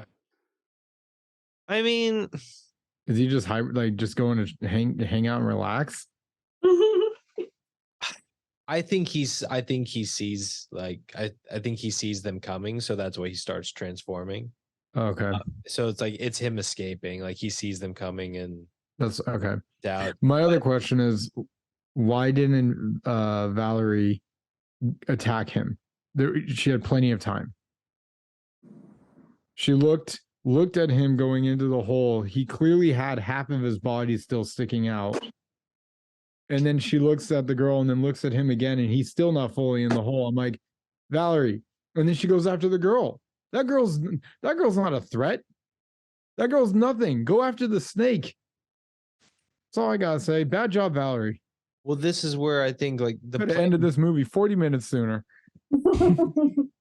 I think this is where it feeds into the plan was to get the girl Thulsa's another time. I disagree. I would have gone like in that form, like, oh hell no, I'm grabbing his tail and yanking his ass out there and chopping his head off. 100%. That's my decision. That's what I would have tried to do. But I think she was acting on the thought of the plan as like she thought about it, but she's like, no, that's not the plan. Whereas Conan would have absolutely have done it. It's his, but it's, remember, this is his revenge mission. Right. They are on it. That's true. So it's, Conan would have done it, but they also have to think about the next step, right? Like get the girl out. Great. Now she's not a liability. We can take him out easy peasy. And then this girl seemed like she didn't want to be rescued. She didn't. She didn't want to be rescued. So weird. She was in a cult. She was brainwashed by this guy. She's a princess, which means she has power.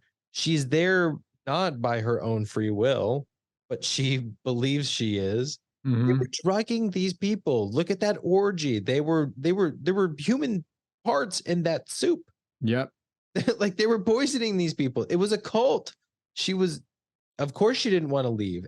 She was being drugged and tricked and manipulated. He was a bad man. This is going to be my thing. Is like somebody's going to like be watching these things, and it's going to be me doing the. He's a bad man. Yeah. All of multiple times. He's a bad man. Yeah, that's your catchphrase. You do that a lot. Bad man. That's it. That's you do that a lot. That's my thing. He's a bad man. Yeah, that's so. Oh God. So yeah. So no, she didn't want to be rescued. You mentioned the was it the orgy scene or whatever? Yeah, kind of orgy. It's a straight up orgy. It's a the straight up PG. orgy. Don't say kind of an orgy. They're oiled No. up. Well, There was no intercourse going on. Yeah, there was. sir. That's why I say kind of, because it was like there wasn't actual like sex happening. There was But- no sex, and there was barely anyone topless at this point. I can argue this so sideways, but I'm not going. It's like soft core. If you I'm want to not like. doing this. To me, it was like Oh my god. people at a dance club that just had a little too much ecstasy and started to take off their clothes and rub on each other. Yeah. A little bit. You know what? That's probably a great comparison. Yeah, but there wasn't actual any fucking or anything like that going on. Yeah, but I mentioned this Are because you're saying there was no insertion? Yes, no oral, no penetration, No penetration. That's the word. penetration. Thank you. No penetration. no anything like that. insertion. I thank you. I could not think penetration. I could not think of penetration. No, love it. I'm sorry. Yeah, there was no oral, there's no penetration, nothing like that. But it was getting kind of close. Yeah, but the whole thing was That's what the implied that it's soup was supposed to be an for, orgy. guys. Yes. Yeah. We get the Um, soup and then we fuck. That's But what I bring this up that- because I love the one part where the battle starts happening and Conan he has a sword, he slices the dude in the shoulder and he finishes the slice and then like a second later then the guy's shoulder then explodes with blood. I don't know if you guys caught that. And like that to me is just like it's like how do you miss that? Or was that intentional to be kind of cheesy or like it was just so bad. Go ahead, Brian. That is one example of many. The injuries in this movie are just pathetically bad. It's like you'll see them go for a sword for like a slice and clearly misses the person by a good 3 inches. It is clear as day, and then all of a sudden you see the blood just pop up out of nowhere like they pushed a button or something. I'm like, it just compared to what we have now in in terms of injuries, there are people that are like cut or stabbed or whatever, and you truly feel that they were cut or stabbed or shot or what have you. This is just like the fighting is horrible. You can see the amount of airspace between the punch and the other person. It's just injuries in general across this movie are horrible. Go ahead, Matt. I agree. Special effects are bad. I want to defend it. I really do, but it seems like whatever it was, it's a timing issue.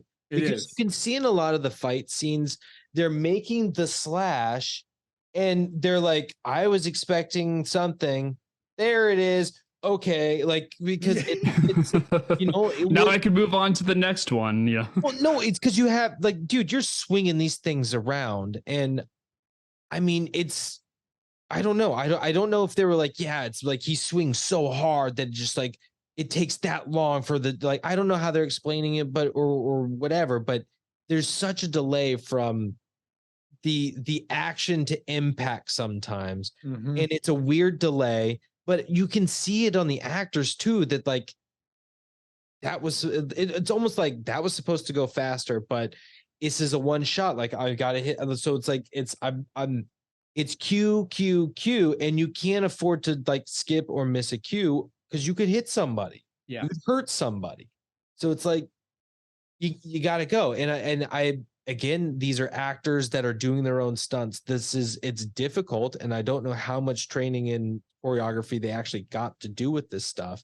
So I'm not faulting anybody, but I do think the special effects, whether it was a choice to have those delays or if that's just the effect and the unfortunate way that it plays out, it's not great. It's not great. And it kind of plays into the campiness, but Yeah.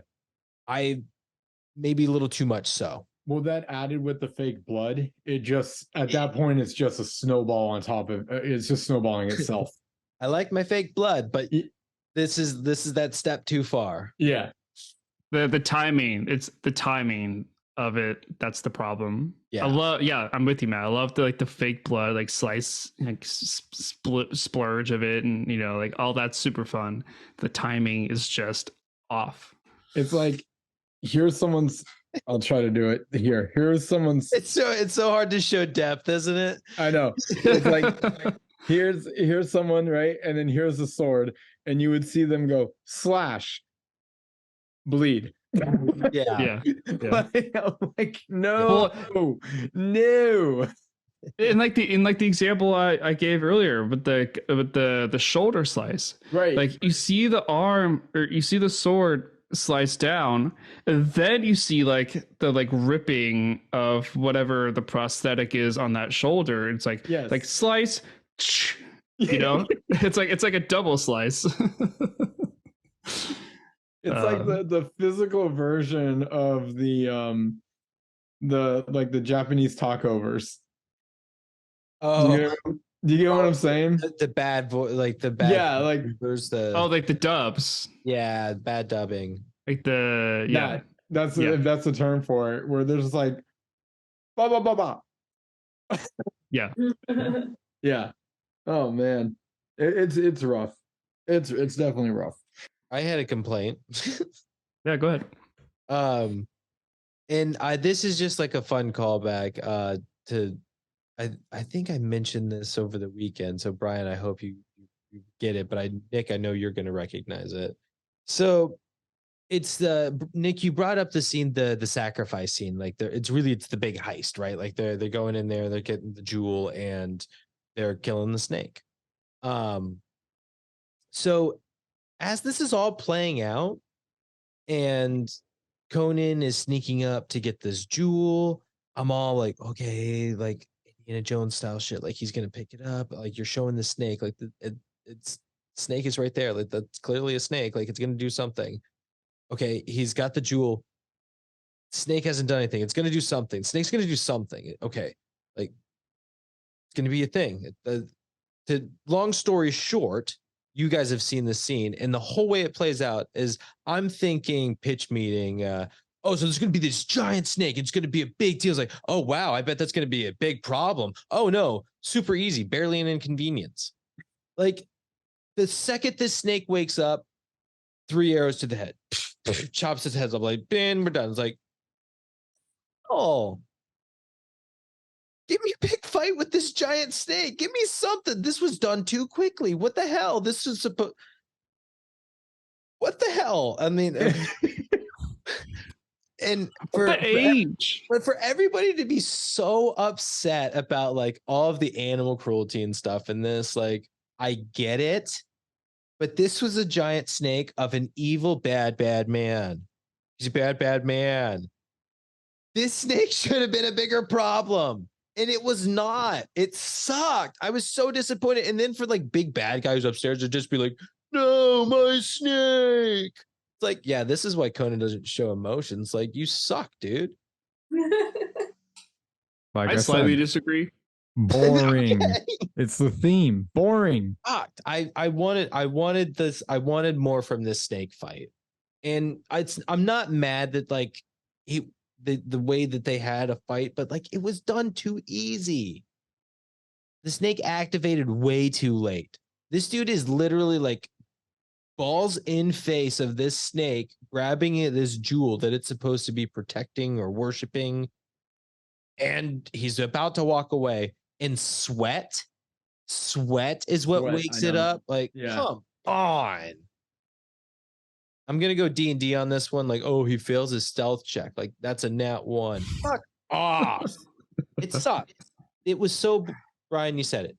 It was boring. It was boring. I wanted more. I'll argue.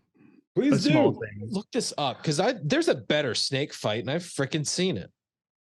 I will argue. It's underwater. Aladdin. Anaconda. What else do you want? No, it's the Jungle Book. No, Anaconda, man. Well, yeah, that's a good one too. That one's incredible. It is shot to the sky in flames. Jungle Book. Okay, go ahead, Nick. I'm sorry. This Jungle Book. It's Walt Disney's The Jungle Book, starring Jason Scott Lee as Mowgli. Oh, one of the live action ones. Yes. Yeah. Oh my God, Lena Headey is in. What the? I gotta watch this movie again. The only reason why I say I slightly disagree is because yes, while it is really quick with that battle, I do think there was like a good 10 to 15 seconds of intensity in the beginning of it, because he's fighting off the head of the snake and there's blood everywhere, with the sword and everything. Like, it is intense, but for a very short time. And I just wish that it had lasted longer. No, I disagree, because even like they had it to where the snake has a jump on him the entire time. It is slowly sneaking behind him, and they keep showing it. Even the camera vision was, you were looking at the back of the snake's head as the snake was looking at the back of Conan. And I'm like, well, dude, that's a done deal. With the size that you are, just lunge and done, right? Like, dinner is served. The snake clearly has the jump the entire time, yet somehow gets close enough to Conan to where he's now just going to turn around and just slice the sword straight up the bottom of the mouth to the top of the mouth. I'm like, well, that was really anticlimactic. Like, there was nothing. Like, it was Snoozeville. It was absolute Snoozeville. And it wasn't realistic. It was like a twofer, because like I said, that snake had him off the jump because he wasn't even paying attention. So, I mean, so were you expecting him to still survive it if you had gotten a better battle out of it? Of course, you obviously know he's surviving it. You're too early in the movie.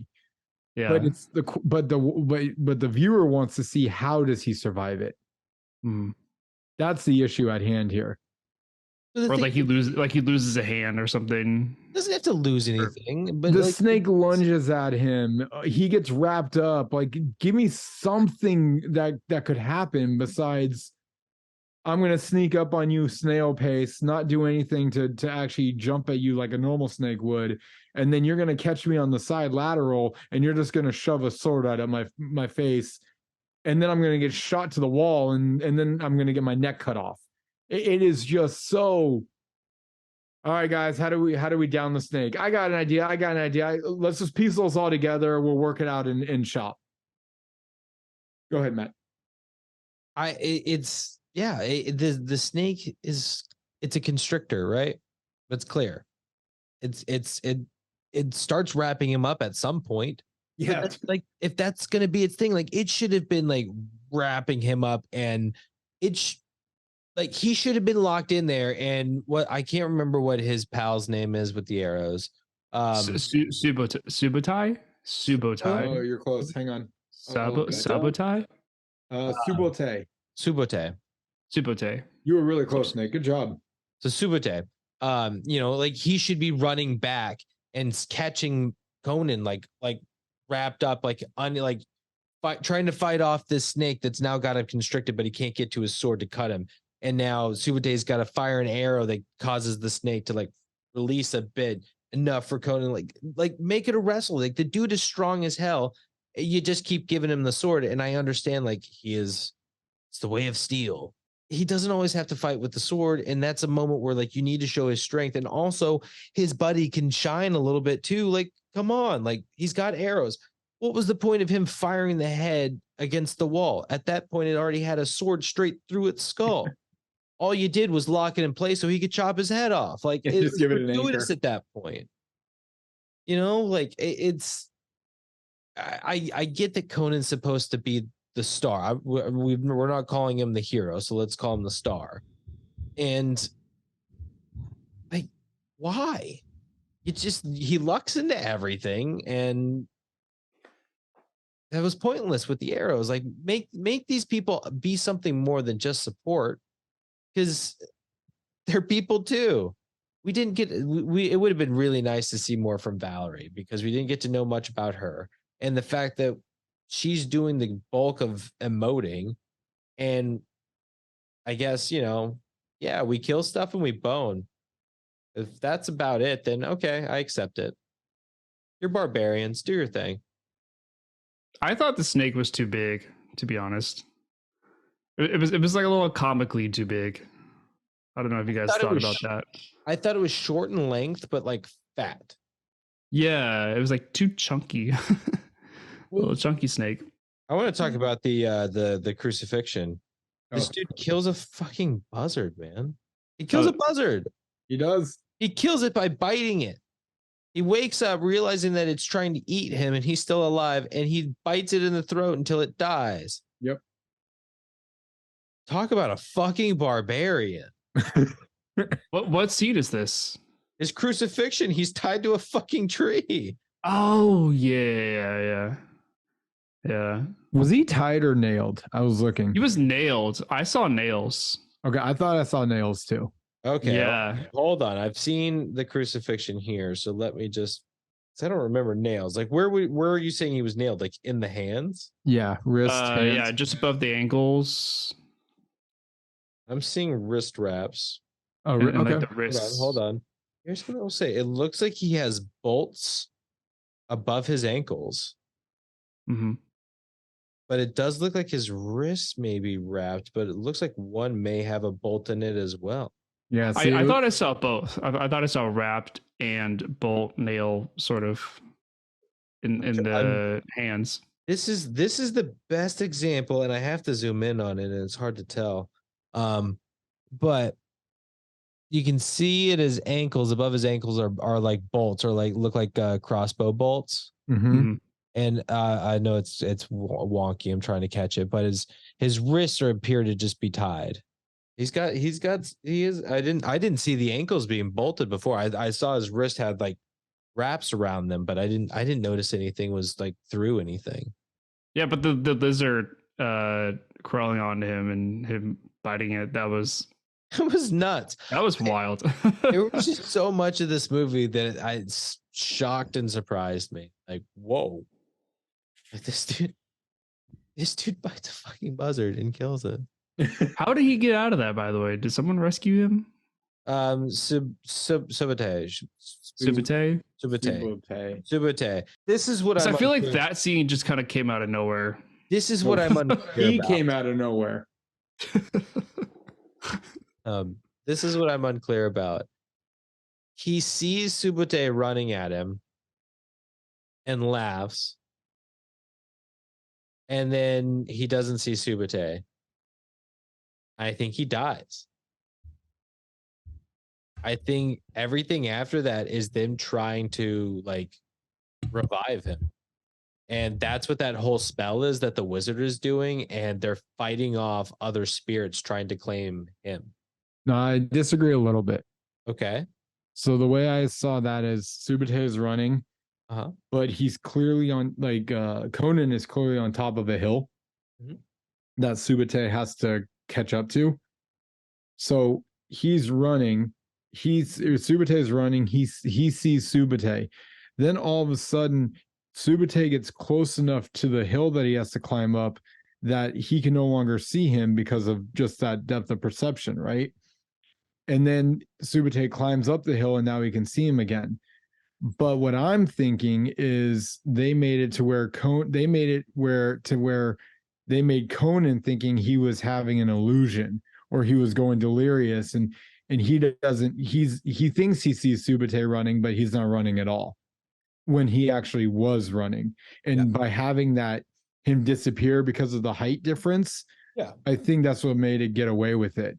And then he was still alive once Subite got to him, but once they got him down and they got him to where he needed to be, I mean, clearly he suffered severe heat stroke, heat exhaustion, heat ever. I mean, he's blistered. The sun has done a number to him, and that's what he's fighting for, is either they're going to save him because of the sun damage that has occurred, or he's going to die from it. Not to mention the other physical damage of a buzzard pecking at you and that too. Your ankles. Yeah, that too. I don't disagree with it. I mean, it's possible. But I agree, like with him disappearing in the hill because he's running at him, like him disappearing. It's him thinking it was a mirage. I agree with that. Yeah. But I don't think he sees him pop back up, which is why I think when he disappears, thinking it's a mirage. That's what I'm thinking is like his last, like, yep. I knew it. And just like that's him giving in. Okay. I mean, and that's a good theory too, because that one I even questioned. I was like, is he dead? When did yeah. Unknown. And that's the tough thing is like it seems like he at any point, whatever's happening, like it seems like he died. Yeah. And it's still like it seems unclear. Whatever this wizard is doing, it's in some way to make Conan again. Yeah, I don't even know what artwork was going on there. Runes, man, ancient runes, life runes. I don't want to nerd out as any harder than I already have, but yeah, I this is the stuff that I wish they talked about. Like Mako. This is Mako, the wizard. He's so great and he's such a fun dude. Tell me more about the magic. Get me more involved with the magic. I I want to know. I want to know what's going on here. Why are we drawing these runes all over his face and body? Why are you tying him to these posts? Who's coming to get him? You know, it's like everything is just kind of a wait and see what's going to happen. It's like, well, why are they doing that? Why are they doing that? Oh shit, that's what they're doing? Well, what is that? Well, okay, well, that seemed good. Like, what's going on? You have to interpret so much. And it's good stuff. I know I'm doing the complaining for you guys, and it's good stuff, but it's so difficult. This movie does such a great job of showing, not telling, but it needs to tell more. I think I make this argument a lot with movies that do this, where they have almost no dialogue for a long period of time. It's great. Like you can do it, you can tell the story, you can move a scene this way, and it works great. But you can't do an entire movie this way. It doesn't work. It I will say at one point I even said like with the music as powerful as it is, and with as little dialogue as little as dialogue as there is. Sorry, my mouth is getting dry. Like it could have been a silent film and it would have similar effect. And I'm not saying that makes it better. I'm not saying that makes it better or worse, but like you're not wrong. If it was a silent film, great. Then you could have given Conan dialogue, and he would have had a much more interesting character because we would have at least been able to connect with him in some way, other than just man on vengeance. Matt, you mentioned the kind of like the silent film aspect to it, and I know this might sound very out of left field, but like it made me think of the first 5 minutes to Up, the movie Up. Oh yeah, and like that's a silent short film, I guess. I kind of want to see that style of storytelling with Conan, because I think it would work on an emotional level. You have young Conan whose mother gets beheaded, and then you see the montage of the Wheel of Pain. Then he gets bigger, he gets stronger, and then he sets out on this quest to meets travelers along the way. Finally meets up with Tulsa and the father thing, and then chops off his head. And like, if they had told this film in 90 minutes as a silent film like that, I think it would have worked better. Which is another complaint, by the way. This movie is way too long. It's way too long. Yeah, go ahead. I totally agree with you. It's the first hour of this movie is a slog. It's slow. There's no heavy dialogue. It's not a lot, and it's a lot of Conan becoming Conan. But at that hour mark, we meet Valerie.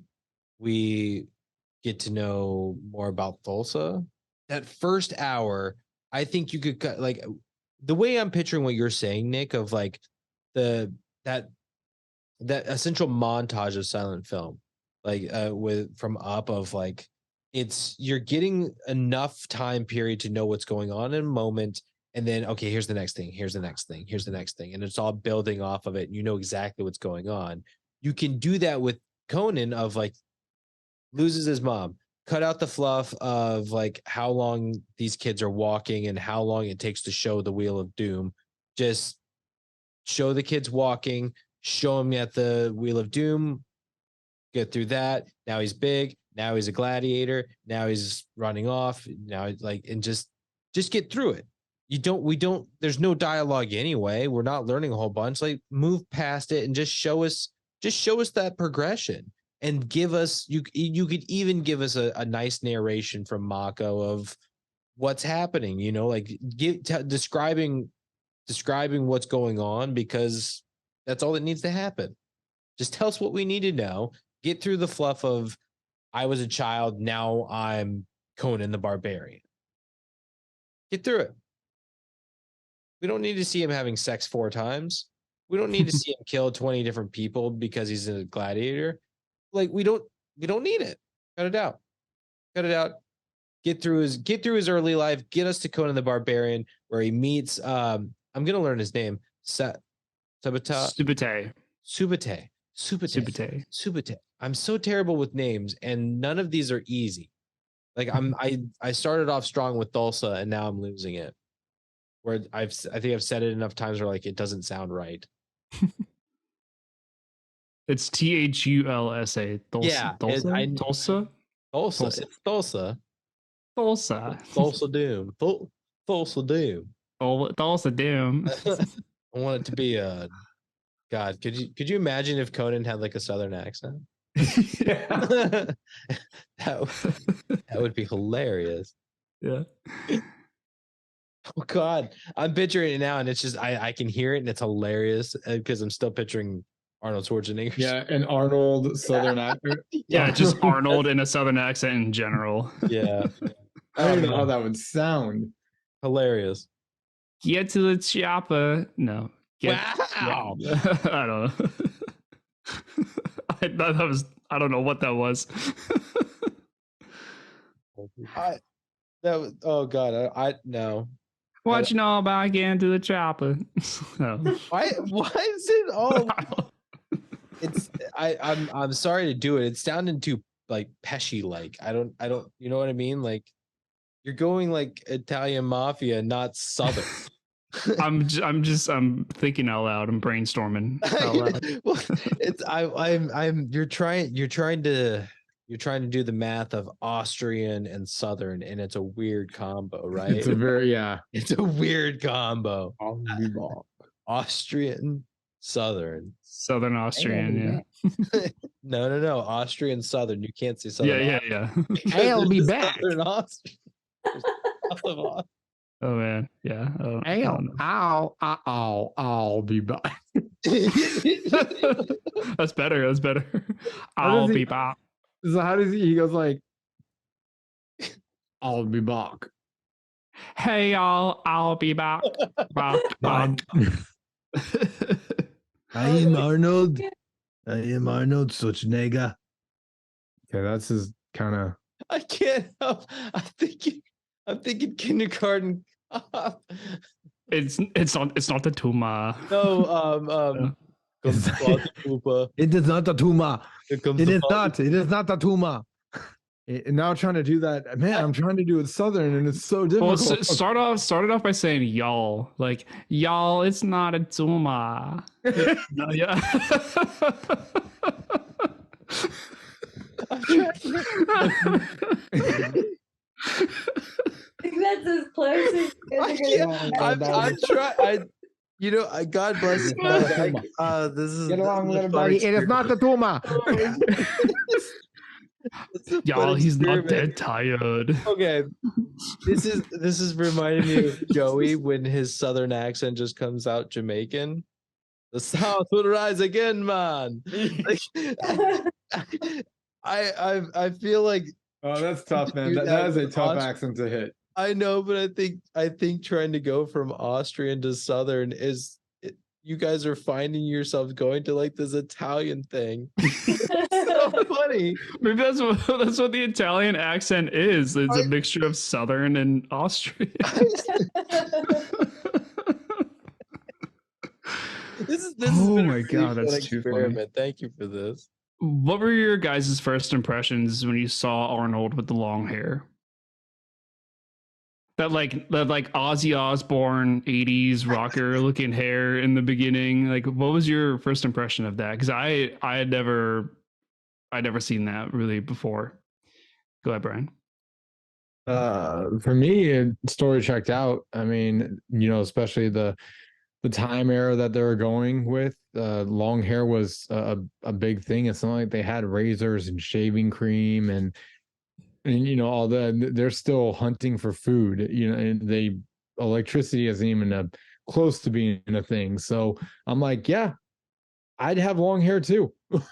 So no. I mean in the sense of like a style, like for Arnold Schwarzenegger, like as an actor to play a character with long hair. Like, is it weird to see coming Arnold out of with long hair? 1982? I think it worked really well. Okay. I think he pulled it off with if that is that what you're going for? Like, does the hair work for him? Is that what you're asking? Yes. Yeah. Is it working? Yeah. I think Wayne. I think it worked out well. I think he pulled it off. Short and sweet. Matt, what do you think? There were a couple of times where I didn't like the wig, like I didn't like the hair. Where particularly like the iconic scene of him like on the beach and doing the whole like the sword thing. It's blowing like the sideburn things in a really weird way. And I was like, hair looks bad there. But then there are so many moments of him like running and stuff with that hair, and I'm like, damn, dude, his hair looks good. Mm-hmm. I'm like, damn, he looks good. And I don't feel confident like with like long hair. If I like were to let my hair grow that long, I feel like my hair is straight. It's just straight. I wouldn't have like that nice flow that he had going. I'm like, dude, looks good. You know what it was? It was Zac Efron flow in High School Musical 1. Nice. It looked that good. Did you guys get like Fabio vibes at all? Dude, Fabio wishes he was inspired by this movie.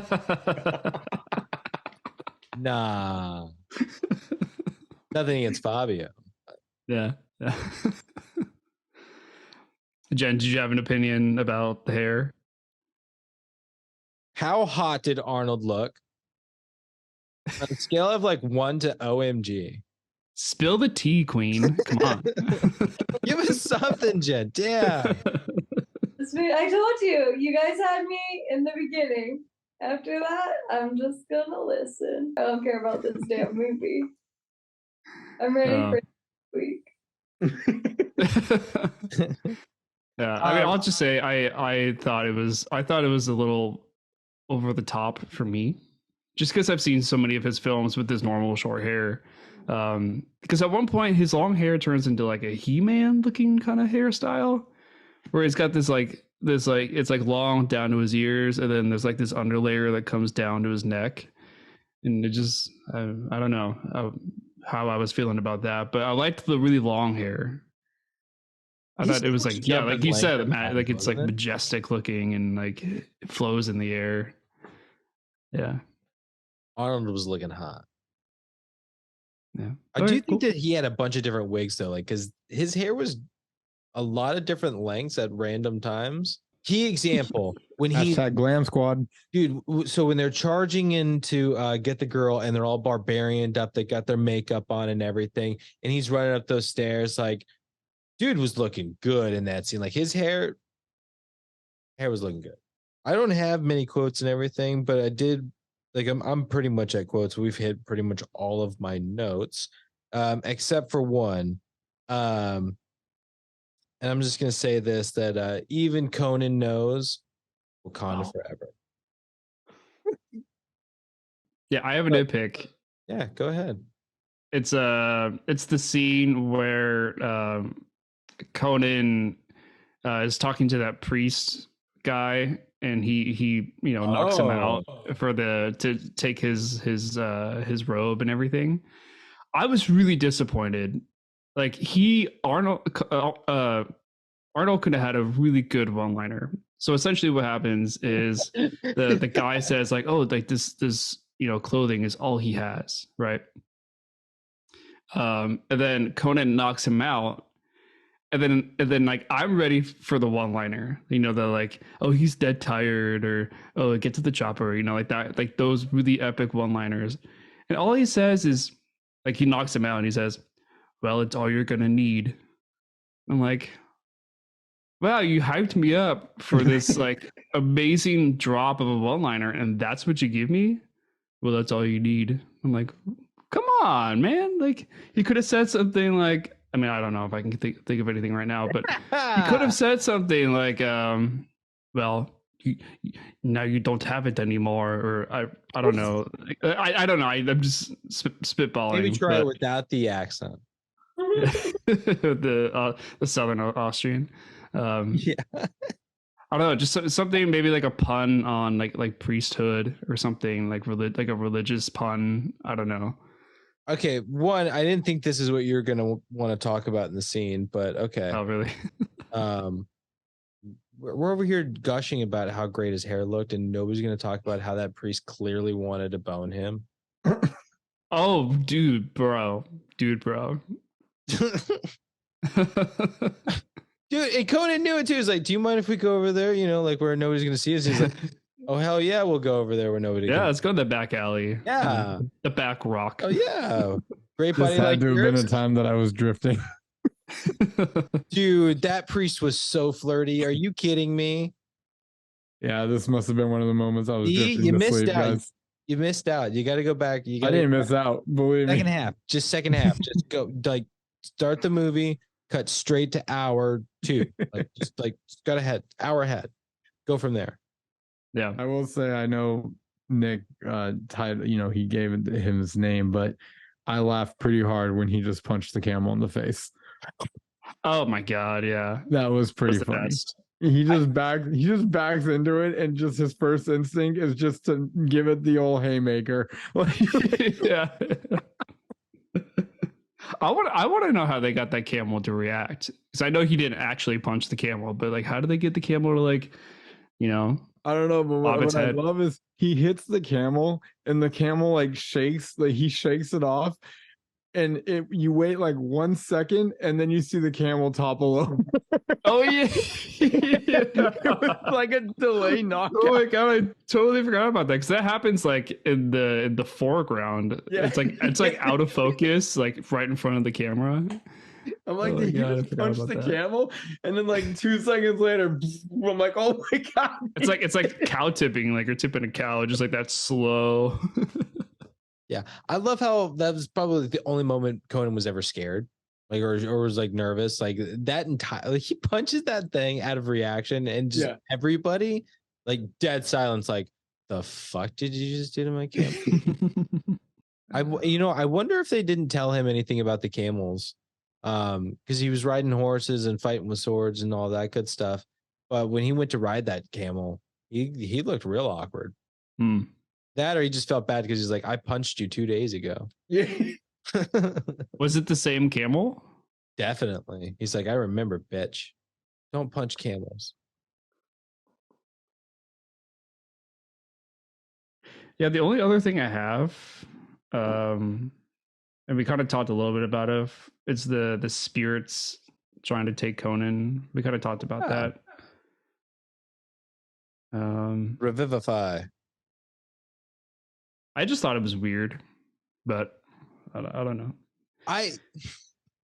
This is again, there's no context for stuff. That nobody tells you anything. It's just like, okay, this is happening. It's weird enough that like they're fighting off these ghosts, these spirits or whatever. Like, kudos to those guys for fighting off these invisible things that are clearly not there. And like, I honestly felt like they did a decent enough job. It's weird cinematography. It's a lot of tricks going on. I'm not going to say that this is the most successful, but they did a good job. And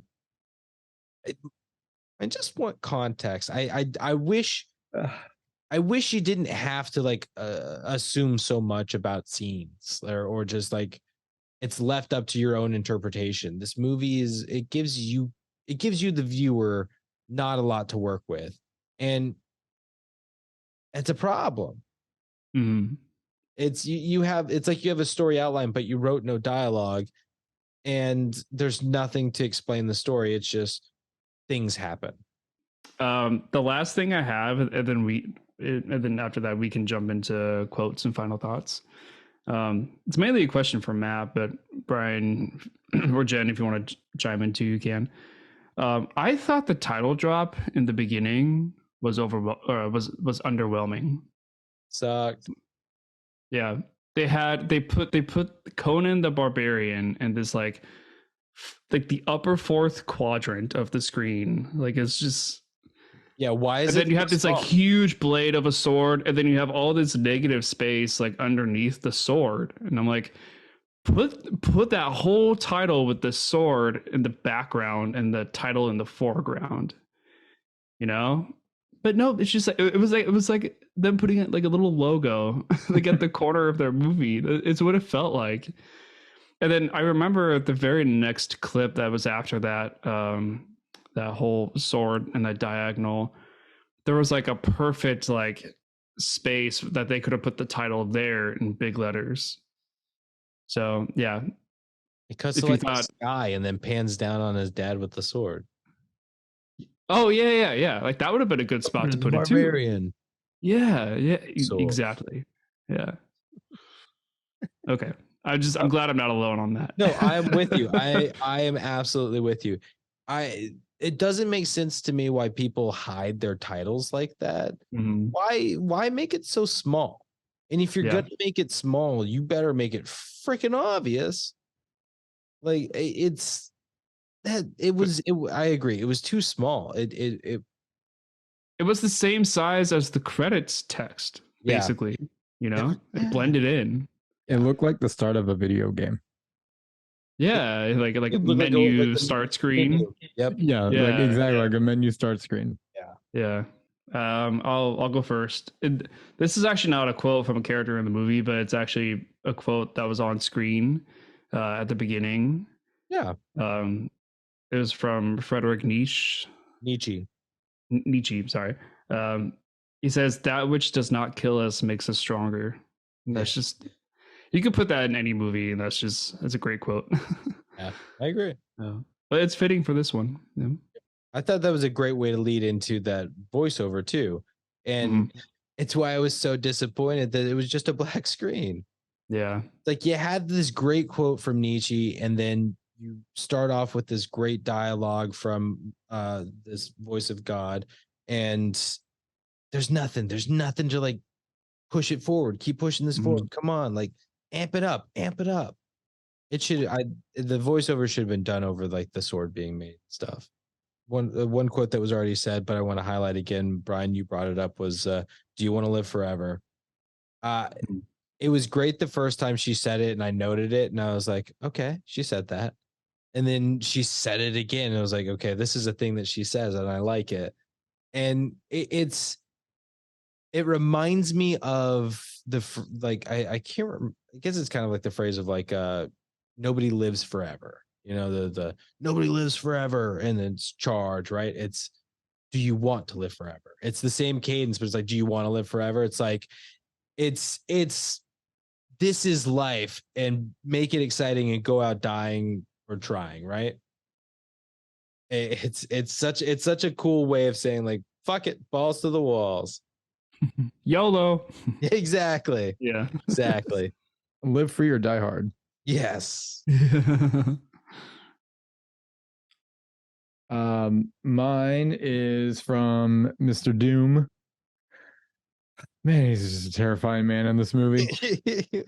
He straight up says, they shall drown in lakes of blood. This is terrifying. He meant it. And what he means is they shall drown in lakes of their own blood. Somebody's blood. Yeah. So like anyway, the blood of your brothers and sisters, that's or not something. if that wasn't a line that kind of, beat down what his goal was. My next quote's also from Tulsa. This is towards the end. He says to Conan, "For who now is your father if it is not me?" I was like, "Ooh."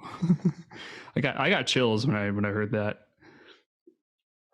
Because that's the whole point. That was his whole mission, was to make Conan feel like Tulsa was his new father. And well, it's like it's Tulsa saying, "I made you. By destroying who you were, I created you. I am your father." Yeah. Also, I wrote down in parentheses, I was like, sounds very much like Darth Vader. That's why I said foreshadowing. Yeah. Actually, this one was also said earlier, but I'm going to bring it up again because it's Tulsa and scary bad man. It's after the beautiful girl comes crashing through the floor. That is the power of flesh.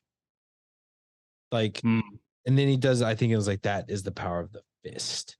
Like, I mean, God, this dude is scary. Guy's scary. And he has literally done nothing but like just tell people. I mean, he's cut off one head and is just talking. Oh, Siri, go away. What are you doing? Scary bad guy. So my long quote comes from King Osric. So Max von Sydow. And it's right before he's sending them on the mission. There comes a time, thief, when the jewels cease to sparkle, when the gold loses its luster, when the throne room becomes a prison, and all that is left is a father's love for his child. And then he hands them the rubies. He hands them like it's a powerful line. That is powerful. And knowing, and because when we see her, she's completely locked in. She is the priestess to this horrible human being who's taking over the land. And God, all he wants is his daughter back. That's it. He just wants her back. Nothing's more powerful than a father's love.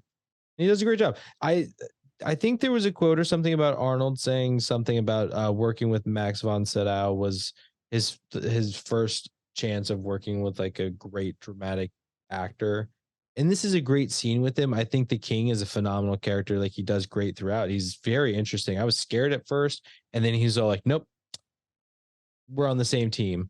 And I liked it. I like what he does, but we don't get much of him. Cool. That's it for quotes. Go ahead, Jen. As always, starting us off, you're the best. Yeah. Beast mode activated. So, what's his name? James Earl George or James. James Earl Jones. Yeah. He's my honorable mention. He did a fantastic job, and you guys are gonna laugh. And the actual winner is gonna be the little cheetah that hung out amongst the people. He did have a wonderful reaction, didn't he? He did. He was great. And for all the animal activists that hated on this movie, I mean, it's for you. We got Wait, you said the cheetah? What? Cheetah that's in the one scene that reacts to them coming into the room. The absolute chaos. He's just like, what the hell are all these tiny humans even freaking doing? Oh, I visually remember. Okay, yeah. I like it, Chen. Yeah, so no final thoughts, I don't think. I mean, this just wasn't an enjoyable movie. And yeah, that's about it. As far as who wins, it's James Earl Jones for me. I don't even think I can come up with an honorable mention. So we're just going to give it to Mr. James Earl Jones. Just a really great performance of a villain. Deep, demented, dark, just all of it. He diabolical. I mean, he mastered every single level you could possibly think of. So got to give it to him. Not a ton of final thoughts. I agree and realize that this movie is not for everybody. I'm not saying I really particularly enjoyed it, but I'm I get why people love this movie.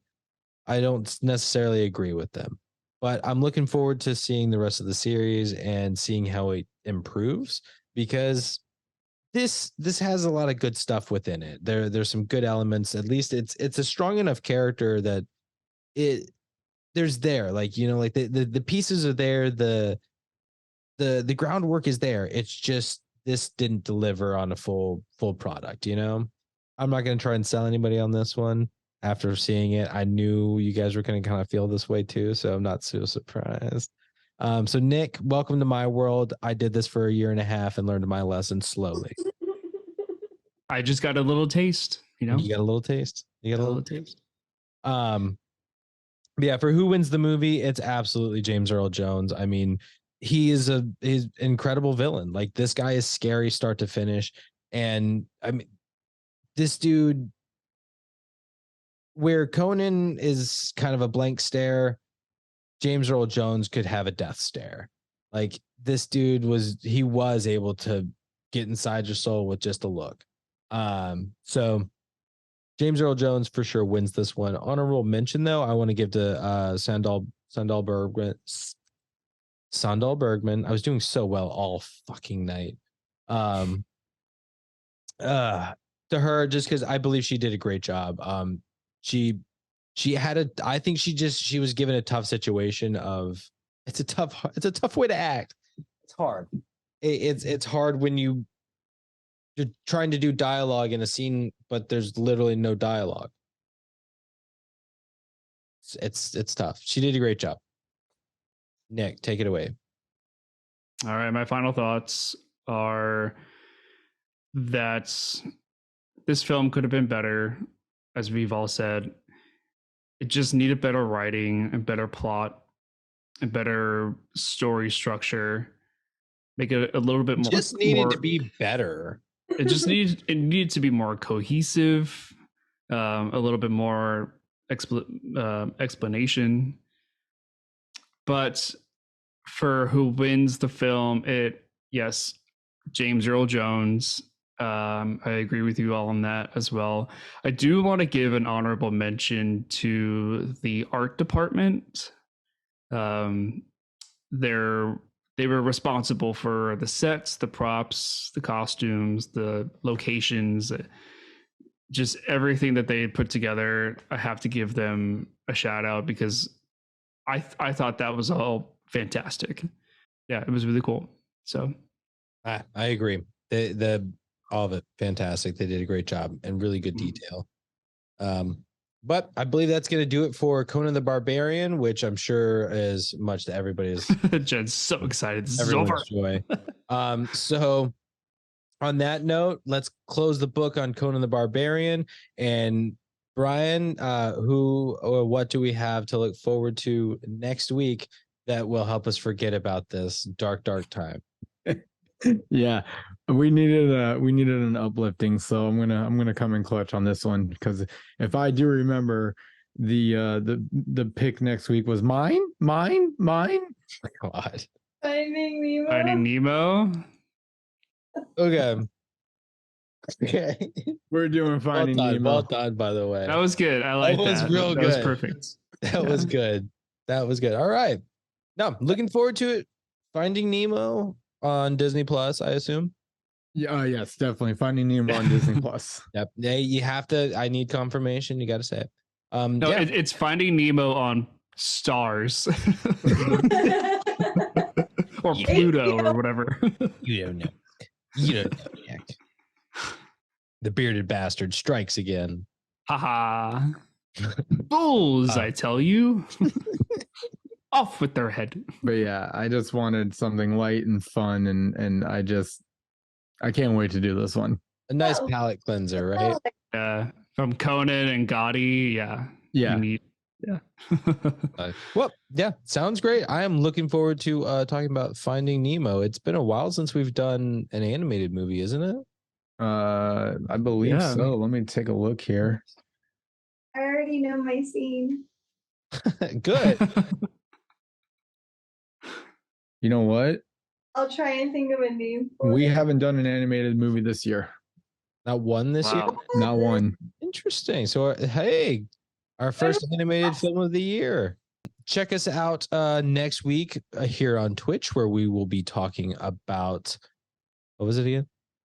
Finding Nemo. Finding Nemo. Thank you. I'm sorry. And we'll have a lot more fun. Yes. It'll be a much more lively conversation. It will be very lively. Yes. So next week, check us out here on Twitch, where we will be talking about Finding Nemo, streaming on Disney Plus. That'll be a blast. You can also check us out on Instagram at GoodFlickas, at good.flickas. You can check us out on YouTube at GoodFlickas, where we now have some videos that are live. We have currently one. There should be one up relatively soon, hopefully in the next day or so. So